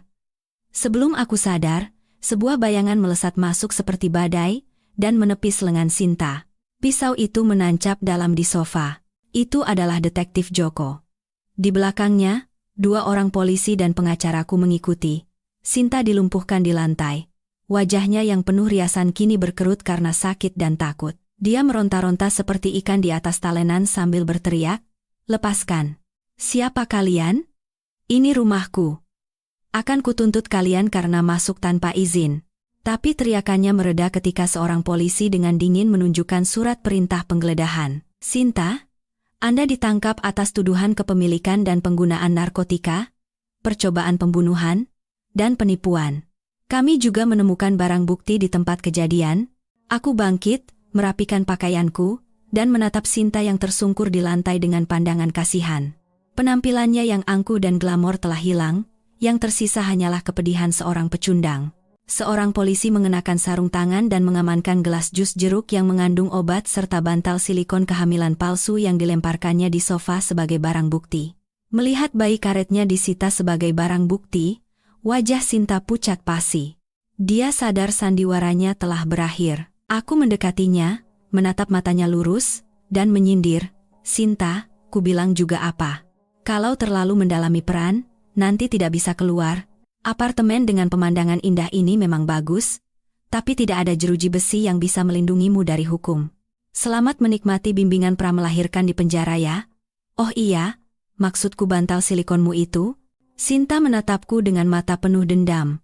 Tapi selain isak tangis yang tertahan, dia tidak bisa berkata apa-apa. Setelah Sinta digiring pergi dengan tangan di borgol, aku pergi ke balkon dan menghirup udara segar dalam-dalam. Angin bertiup kencang, seolah meniup pergi semua kegelapan dan ketakutan yang telah menekan jiwaku selama beberapa bulan terakhir. Aku menatap mobil-mobil di bawah yang terlihat sekecil semut, merasakan beban seberat ribuan ton terangkat dari pundakku. Bukan perasaan kemenangan atau kegembiraan yang luar biasa, melainkan kedamaian yang aneh menyelimutiku. Telepon dari Ibu Widya berdering. Suaranya bergetar karena kegembiraan. "Rania, kamu tidak apa-apa?" Aku nonton siaran langsungnya, jantungku serasa mau copot. "Kamu hebat sekali. Kamu berhasil." Aku tersenyum. Air mata mengalir begitu saja di pipiku. "Terima kasih, Bu Widya. Ini semua berkat bantuan Ibu dan yang lainnya. Sekarang saya harus pulang ke anak saya. Dia pasti sudah lama menunggu." Pada saat yang sama ketika Sinta ditangkap, gempa bumi juga terjadi di perusahaan Baskara. Kantor mewah yang terletak di lantai 18 sebuah gedung megah itu menjadi medan perang. Para pemegang saham dan investor yang menyaksikan siaran langsung yang mengejutkan itu mengelilingi Baskara dengan wajah merah padam karena marah. Suara makian dan pukulan meja mengalahkan dering telepon dari bank dan mitra yang membatalkan kontrak. Baskara duduk terpaku di kursi direkturnya. Wajahnya pucat seperti mayat, dan matanya yang kosong menatap layar komputer yang mati. Seperti ponselnya yang hancur di lantai, karier dan reputasinya juga hancur berkeping-keping. Dia tidak pernah membayangkan bahwa istri kampung yang diremehkannya bisa melancarkan pukulan mematikan seperti ini. Semua rahasia gelap dan kebohongan yang telah lama disembunyikannya dengan susah payah kini terbongkar di depan umum. Pintu kantor terbuka, dan polisi serta jaksa masuk. Ruangan yang tadinya bising mendadak hening. Seorang komandan membacakan surat perintah penangkapan untuk Baskara dan Pak Harjo.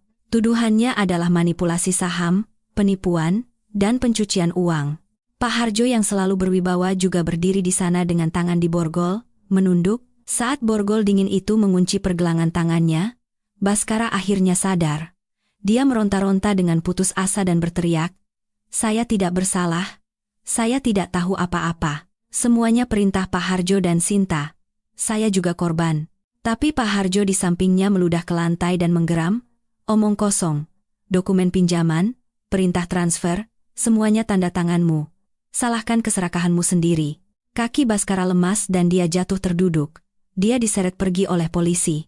Dia mencari-cari tatapan simpati di sekelilingnya, tapi yang dia dapatkan hanyalah pandangan jijik dan marah dari para karyawannya. Dia menoleh untuk terakhir kalinya ke kursi direktur yang kini kosong dan dingin, tempat dia pernah memimpikan akan memimpin grup bernilai triliunan. Saat diseret di antara polisi, tiba-tiba aku terlintas di benaknya. Bubur hangat yang selalu kumasak saat dia sakit, malam-malam kami begadang bersama mengurus pembukuan di awal usahanya. Penyesalan datang, tapi sudah terlambat. Dia meneriakkan namaku. Rania. Tolong aku. Aku salah. Rania. Teriakannya yang memilukan menggema di koridor, tetapi yang menjawab hanyalah keheningan yang mencekam. Aku tidak ada di sana, dan kalaupun ada, aku tidak akan pernah menoleh pada pria yang telah menghancurkan keluarganya sendiri karena keserakahan dan nafsu. Sementara itu, di rumah, Ibu Ratna masih tenggelam dalam mimpi menjadi ratu. Dia berbaring di sofa menonton sinetron sambil makan anggur impor, menghitung-hitung film mana yang akan dibeli saat Baskara sukses. Dia sama sekali tidak tahu tentang siaran langsung yang mengejutkan atau penangkapan putranya. Aku telah mengambil kartu SIM ponsel bututnya dengan alasan mengganti nama. Tenggelam dalam mimpi, Ibu Ratna terkejut oleh suara gedoran pintu yang seolah akan merobohkan rumah. Saat dia buru-buru membuka pintu, sekelompok pria berwajah sangar dengan tato di sekujur tubuh menerobos masuk. Pemimpin mereka yang berkepala plontos dan berkalung emas tebal seperti rantai anjing mengangkat dagunya dan bertanya, "Di mana Baskara? Suruh dia keluar sekarang, hari ini hari terakhir, jangan coba-coba kabur." Ibu Ratna ketakutan dan tergagap. "Ada perlu apa dengan anak saya? Anak saya kerja di perusahaan besar, tidak mungkin dia pinjam uang dari kalian." Pemimpin itu tertawa sinis dan melemparkan surat utang ke atas meja kaca. "Perusahaan besar," katanya. "Anakmu itu pinjam 5 miliar dari kami," katanya buat istrinya. "Sama bunganya jadi 7 miliar. Kalau tidak dibayar, rumah ini kami sita." Mendengar kata sita, Ibu Ratna panik. Dia berlari ke kamar tidur, membuka lemari ukir yang terkunci, dan mengeluarkan sertifikat rumah yang dibungkus plastik 3 lapis. Dia mengayun-ayunkan sertifikat itu dan berkata dengan suara gemetar, "Berpura-pura kuat, jangan macam-macam. Rumah ini atas nama saya dan suami saya. Saya akan lapor polisi sekarang juga." Pemimpin itu mengambil sertifikat itu, membacanya, lalu tertawa terbahak-bahak. Dia melemparkan kertas itu ke wajah Ibu Ratna. "Nenek, sadar. Ini fotokopian lama. Sertifikat aslinya sudah digadaikan anakmu ke bank setengah tahun lalu. Dia bahkan menulis surat pernyataan pada kami. Pakai ini sebagai jaminan. Sekarang bank sudah membekukan aset rumah ini. Sebentar lagi akan ditempel surat sita. Siap-siap saja berkemas dan tinggal di kolong jembatan." Mendengar itu, mata Ibu Ratna melotot dan tangan kakinya gemetar. Sertifikat itu jatuh ke lantai. Dia tidak bisa percaya. Putranya yang baik, cerdas, dan menjadi kebanggaan keluarga ternyata seorang penipu, bahkan menggadaikan rumah orang tuanya. Dia buru-buru menyalakan TV. Tepat saat itu, berita malam menampilkan sosok Baskara dengan tangan di borgol, menunduk, diseret ke mobil tahanan. Terlihat jelas di layar 65 inci, "Anakku, Baskara. Kenapa jadi begini?" Ibu Ratna berteriak dan pingsan di lantai. Mulutnya berbusa. Para penagih utang, melihat orang pingsan dan takut urusannya jadi panjang, bergegas pergi, meninggalkannya sendirian di tengah reruntuhan mimpi kekayaannya. Para tetangga yang datang karena mendengar keributan hanya bisa menggelengkan kepala. Ada yang menelepon ambulans, ada yang tertawa sinis. "Syukurin, serakah sih. Dulu setiap hari meremehkan menantunya, sekarang puas kan?" Aku mendengar kabar itu dari tetangga, tapi tidak merasakan apa-apa. Karma mungkin datang terlambat, tapi tidak pernah salah alamat. Dia membiarkan kesalahan putranya, mengusir menantu dan cucunya. Sekarang dia harus membayar harganya, kehilangan segalanya dan menanggung kesepian serta penderitaan. 1 minggu setelah hari yang menentukan itu, aku menerima surat panggilan dari rumah tahanan sebagai keluarga dari tersangka Baskara. Saat aku masuk ke ruang kunjungan yang dingin dan berbau desinfektan serta jamur, Baskara duduk di sana. Tampak kurus kering, janggutnya tidak terurus, dan matanya cekung karena kurang tidur. Melihatku, secercah harapan samar muncul di matanya. Dia menempelkan wajahnya ke kaca pembatas dan mengangkat gagang telepon dengan tangan gemetar. "Rania, kamu datang. Tolong aku." Aku duduk di kursi, menatapnya seperti orang asing, dan dengan tenang mengangkat gagang telepon. Aku datang bukan untuk menolongmu. Aku datang untuk memberikan ini. Aku menyelipkan setumpuk dokumen melalui celah kecil. Itu adalah surat gugatan cerai dengan tanda tanganku. Melihat dokumen itu, wajah Baskara kejang dan suaranya serak. Di saat seperti ini, kau mau meninggalkanku. Bagaimana bisa? Rania, aku tahu aku salah. Tapi kamu punya uang, kan? Uang yang kuberikan waktu itu. Pakai uang itu untuk menyewa pengacara dan bebaskan aku. Setelah keluar, aku janji kita mulai lagi dari awal. Aku akan menebus kesalahanku padamu dan anak kita seumur hidup. Aku tertawa sinis. Suara tawa pahitku menggema di ruang kunjungan yang kosong. Baskara, kau masih saja naif. Uang 5 miliar itu kau transfer secara sukarela padaku. Di catatan bank tertulis pembayaran utang dan biaya hidup anak sekaligus. Pengacaraku sudah mengurusnya dengan rapi. Sekarang uang itu adalah properti sah milikku dan anakku. Tidak ada hubungannya dengan kasus penipuanmu. Apa kau pikir aku akan menggunakan uang anakku untuk menyelamatkan orang yang telah mengkhianatinya? Baskara terperangah. Dia tidak menyangka aku telah merencanakan semuanya dengan begitu matang. Dia berteriak, "Kau menipuku. Perempuan licik. Dari awal semua ini rencanamu, kan?" Aku menatap matanya lurus. Penipu akan bertemu dengan penipu yang lebih ulung. Oh ya, ada satu kabar baik untukmu. Anak kembar yang begitu kau nanti-nantikan itu, hasil pemeriksaan polisi menunjukkan itu hanyalah bantal silikon. Sintamu itu sudah mengaku semuanya, dia tidak pernah hamil, semua itu hanya sandiwara untuk menguras uangmu dan mengendalikanmu. Kabar ini adalah tusukan terakhir yang menembus jantung Baskara. Dia ternganga, matanya melotot. Dia menjambak rambutnya dengan kedua tangan dan meraung-raung seperti orang gila. Tidak, tidak mungkin, anakku. Anakku. Para penipu itu. Mereka menipuku. Bunuh saja aku. Jeritan kesakitan Baskara menggema di rumah tahanan. Para sipir berlari masuk dan menyeretnya pergi. Aku menatap punggungnya yang menyedihkan dan gila saat menghilang di balik pintu besi. Di dalam hatiku, tidak ada lagi dendam atau kasihan. Dia telah kehilangan segalanya. Keluarga, kehormatan, uang, dan bahkan harapan terakhir akan penerus keturunan. Aku bangkit, merapikan tasku, dan berjalan keluar dari rumah tahanan. Langit di luar cerah dan biru tanpa awan. Aku menghirup udara kebebasan dalam-dalam, rasanya ringan, seolah baru saja mengangkat tumor ganas dari tubuhku. Pernikahan telah mati, dan aku terlahir kembali. Aku naik taksi menuju rumah sakit tempat Ibu Ratna dirawat karena stroke. Di awal musim gugur yang tenang di Jakarta, daun-daun kering berguguran di jalanan. Dari jendela mobil, aku melihat keluarga-keluarga yang sedang menikmati akhir pekan. Mendengar tawa mereka, aku berpikir kapan putraku bisa menikmati hari yang tenang seperti itu, tapi aku segera memantapkan hati. Kedamaian tidak diberikan, melainkan harus diperjuangkan dan diciptakan sendiri. Di kantor polisi, Sinta, si selingkuhan yang dulu angkuh, mengakui segalanya untuk mendapatkan keringanan hukuman.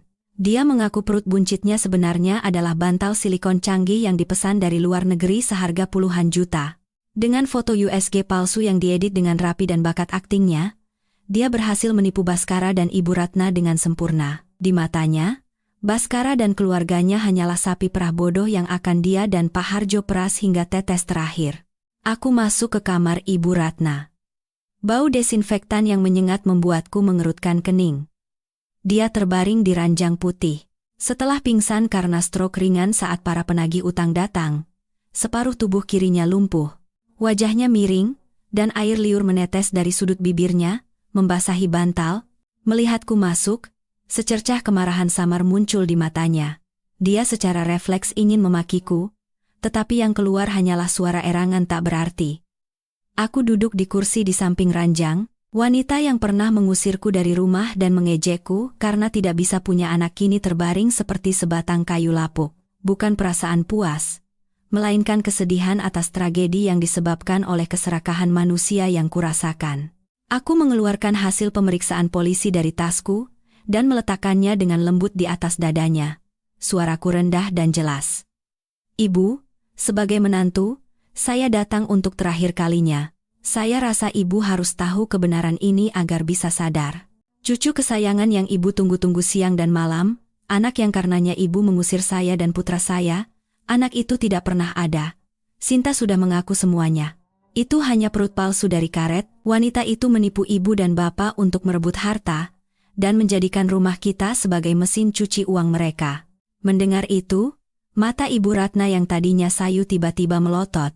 Dia mencoba bangkit untuk melihat surat itu. Tetapi tubuhnya jatuh kembali ke bantal dengan lemah. Air mata mengalir dari sudut matanya yang keriput, membasahi pipinya yang cekung. Itu bukan air mata penyesalan, itu adalah air mata keputusasaan seseorang yang telah kehilangan rumah, kehilangan anak, dan bahkan kehilangan harapan kosong akan penerus keturunan. Aku menyeka air matanya dengan tisu. Ini adalah sisa baktiku yang terakhir. Lihat, Bu. Tidak ada yang bisa lari dari karma. Ibu membuang cucu kandung dan dibutakan oleh emas palsu. Akhirnya apa yang ibu dapatkan? Anak masuk penjara, rumah disita, cucu ternyata palsu. Selama ibu terbaring di sini, apakah Sinta pernah sekalipun datang menjenguk? Justru menantu yang begitu ibu benci ini yang datang dan membayar biaya rumah sakit ibu. Ibu Ratna memejamkan mata.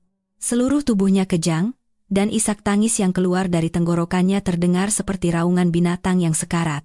Serangan stroke kedua datang tiba-tiba. Monitor jantung di sampingnya berbunyi nyaring. Dokter dan perawat bergegas masuk ke kamar dan menyuruhku keluar. Aku berdiri di koridor, melihat dari balik kaca saat mereka memberikan kejutan listrik padanya. Aku berbalik dan berjalan pergi. Aku berpikir dalam hati, harga dari sebuah kekejaman, terkadang adalah kebenaran telanjang yang tak tertahankan. Setelah serangan stroke kedua, nyawa Ibu Ratna terselamatkan. Tetapi dia kehilangan kemampuan berjalan dan berbicara selamanya. Dia terbaring di ranjang. Segalanya mulai dari makan hingga buang air harus dibantu orang lain. Rumahnya disita oleh bank dan dilelang. Kerabatnya, begitu tahu keluarganya bangkrut, memutuskan hubungan seolah menghindari wabah. Dia menjadi sebatang kara. Pihak rumah sakit memberitahuku, sebagai satu-satunya kontak darurat yang tertera di dokumen, untuk mengurus kepulangannya. Berdiri di depan pintu rumah sakit, aku mengalami konflik batin yang hebat. Ibuku, yang seumur hidupnya hidup jujur dan baik hati, menasihatiku, Rania, bagaimanapun dia itu nenek dari anakmu. Sekarang sudah tidak bisa apa-apa begitu, kalau kita telantarkan, kita yang jadi orang jahat. Tapi kalau dibawa pulang, ibu kasihan kamu akan sengsara seumur hidup. Aku mengerti perasaan ibuku. Aku tidak mungkin membawa Ibu Ratna ke kontrakan kami dan merawatnya. Luka yang dia berikan terlalu dalam. Aku tidak bisa merawat orang yang pernah ingin mengusir kami ke jalanan dengan senyuman. Tapi aku juga tidak sekejam itu untuk meninggalkannya di depan pintu rumah sakit seperti yang pernah dia lakukan padaku. Aku memilih solusi terbaik untuk semua orang. Panti jompo. Aku mencari sebuah panti jompo swasta biasa di pinggir kota. Fasilitasnya biasa saja, tapi bersih dan ada perawat 24 jam. Aku menggunakan sebagian dari 5 miliar yang diberikan Baskara untuk membayar biayanya selama 1 tahun di muka. Aku menganggapnya sebagai bakti terakhirku pada ibu dari pria yang telah melahirkanku.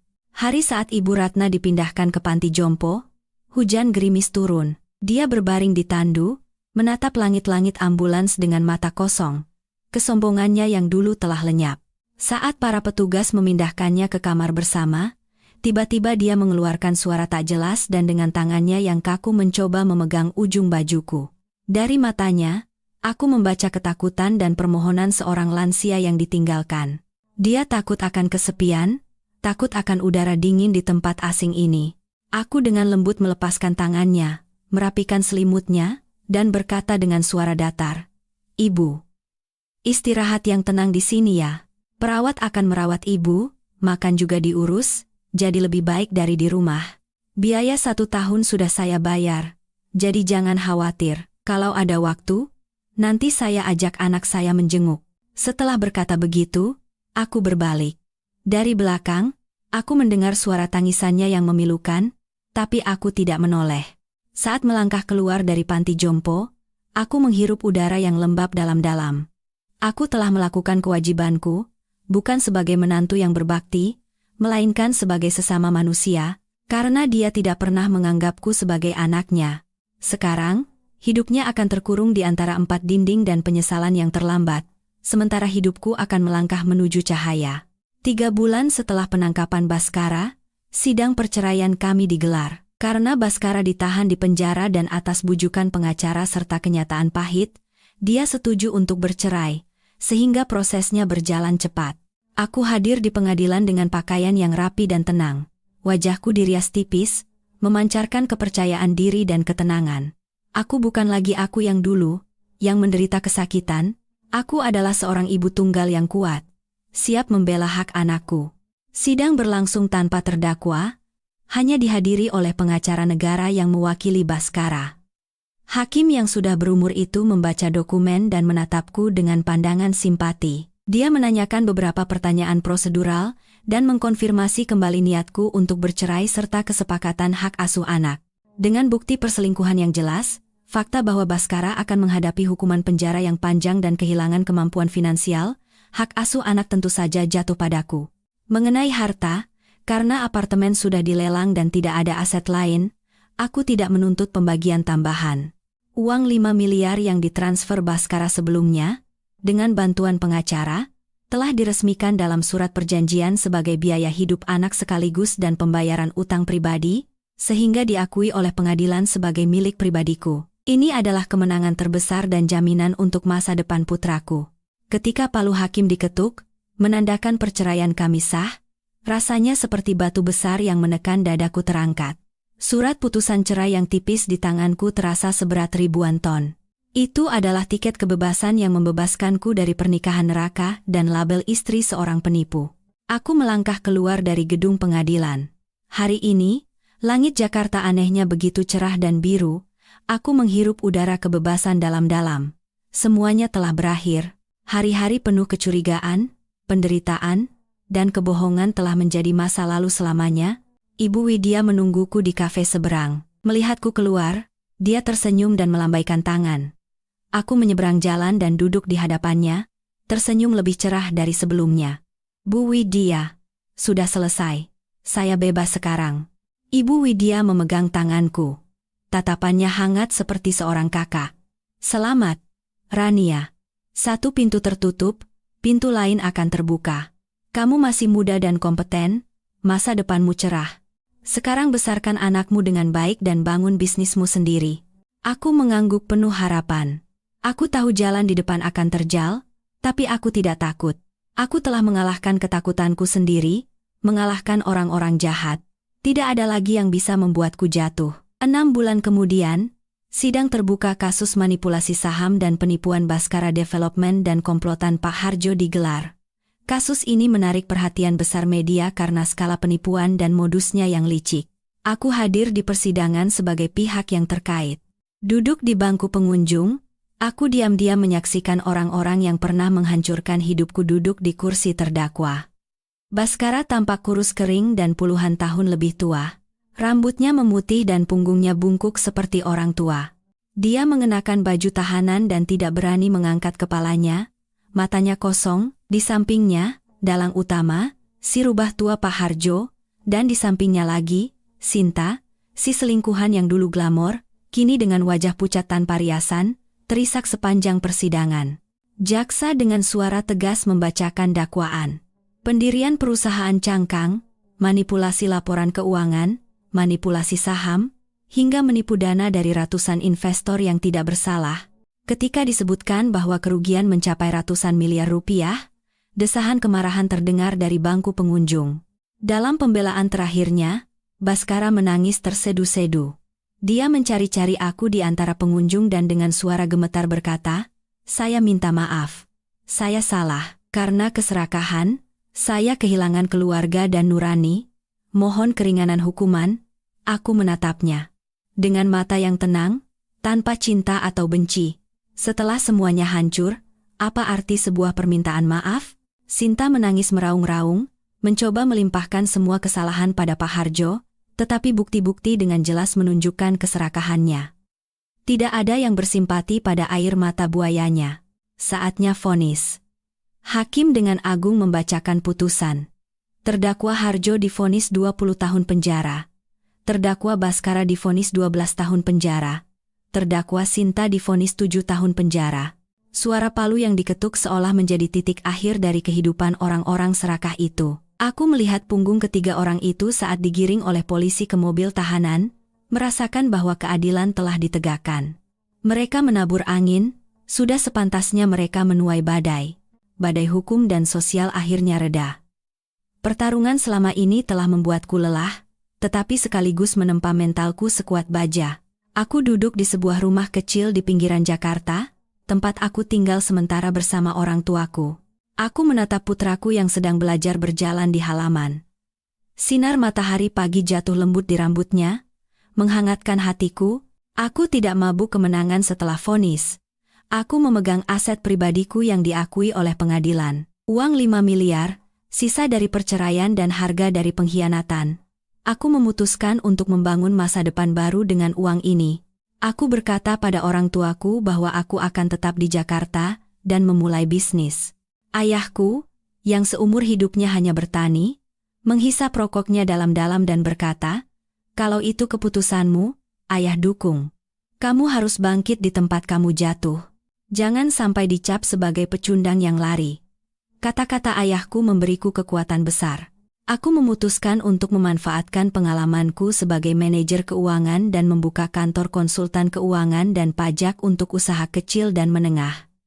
Awalnya berat, aku menyewa kantor kecil di sebuah gang, mengecatnya sendiri, dan membeli meja kursi bekas. Aku bekerja seperti orang gila. Siang hari mencari klien, malam hari mengerjakan dokumen, terkadang, sambil menggendong anakku yang sakit, aku membalas email di komputer sambil menahan air mata, tapi mengingat masa laluku yang direndahkan, aku kembali menguatkan tekad. Klien pertamaku adalah kenalan dari Ibu Widya. Berkat kepercayaannya dan kerja kerasku, klienku perlahan bertambah. Aku tidak membangun bisnis semu seperti Baskara. Aku maju perlahan tapi pasti, dengan kejujuran. Setiap kali pulang larut malam dan melihat meja makan hangat yang disiapkan ibuku serta putraku yang berlari menyambut sambil berteriak, "Mama," aku merasakan kedamaian sejati. Aku sadar kebahagiaan bukanlah di rumah mewah berlapis emas, melainkan ketenangan di rumah kecil yang penuh cinta. Waktu berlalu, 3 tahun telah lewat. Kantor konsultanku kini sudah mapan di industrinya, dengan lebih dari 20 karyawan. Aku bukan lagi wanita yang gemetar ketakutan di masa lalu. Di cermin, berdiri seorang CEO wanita berusia awal 30, yang percaya diri dan mengendalikan hidupnya sendiri. Hari ini, aku memegang kunci apartemen mewah yang baru saja kulunasi, tidak besar, tetapi memiliki balkon yang sejuk menghadap tenggara, dan yang terpenting, terdaftar hanya atas namaku, Rania. Hasil dari darah dan keringat selama 3 tahun. Sekarang, tidak ada lagi yang bisa mengusir kami ke jalanan. Saat acara syukuran, Ibu Widya, penolong sekaligus mitra bisku, datang. Dia memberikan hadiah lukisan bunga teratai yang indah dan berkata, "Teratai tumbuh di lumpur, tapi tidak ternoda oleh kotoran. Rania, kamu persis seperti teratai itu. Semakin diterpa badai, semakin harum bunganya." Mataku berkaca-kaca. Kami berdiri di balkon, menatap pemandangan kota di malam hari. Ibu Widya bertanya, "Sekarang setelah punya segalanya, apa tidak ada niat mencari sandaran?" Aku tersenyum. Saya tidak menutup hati. Tapi saya juga tidak ingin terburu-buru bergantung pada siapapun. Saya sadar. Jaring pengaman terbesar bagi seorang wanita bukanlah suami yang kaya, melainkan kemampuan untuk berdiri di atas kaki sendiri. Dari ruang tamu, putraku berteriak, "Mama, nenek suruh potong kuenya." Aku melihat orang tua dan putraku yang tertawa ceria, lebih hangat dan menyilaukan daripada lampu hias manapun. Aku masuk ke dalam. Aku sadar kemandirian bukanlah kesepian, melainkan kebebasan untuk memilih kebahagiaan sendiri, dan aku, Rania, kini telah menjadi ratu sejati di kerajaanku sendiri yang kecil namun damai. Suatu sore di akhir musim gugur, aku sedang berjalan-jalan di taman bersama putraku. Dia berlari-lari dengan gembira mengejar burung merpati. Aku duduk di bangku, membaca buku sambil sesekali tersenyum melihatnya. Tiba-tiba, mataku tertuju pada seorang pria yang sedang memunguti botol plastik dari tempat sampah tak jauh dari sana. Pakaiannya lusuh dan longgar, sandalnya usang, dan jalannya pincang, sepertinya gejala sisa stroke. Rambutnya memutih dan wajahnya kusam terbakar matahari. Penampilannya berubah drastis, tapi aku mengenalinya. Itu Baskara. Aku pernah mendengar desas-desus bahwa dia mengalami stroke ringan di penjara dan dibebaskan dengan penangguhan hukuman untuk berobat. Penampilannya saat bertemu kembali begitu menyedihkan. Baskara mengangkat kepala dan tak sengaja tatapan kami bertemu. Tubuhnya bergetar, dia menatapku yang berpenampilan rapi dan anakku yang bermain di dekatnya secara bergantian. Dia mengenali putranya. Matanya memerah. Dia melangkah maju satu langkah ke arah kami, lalu berhenti.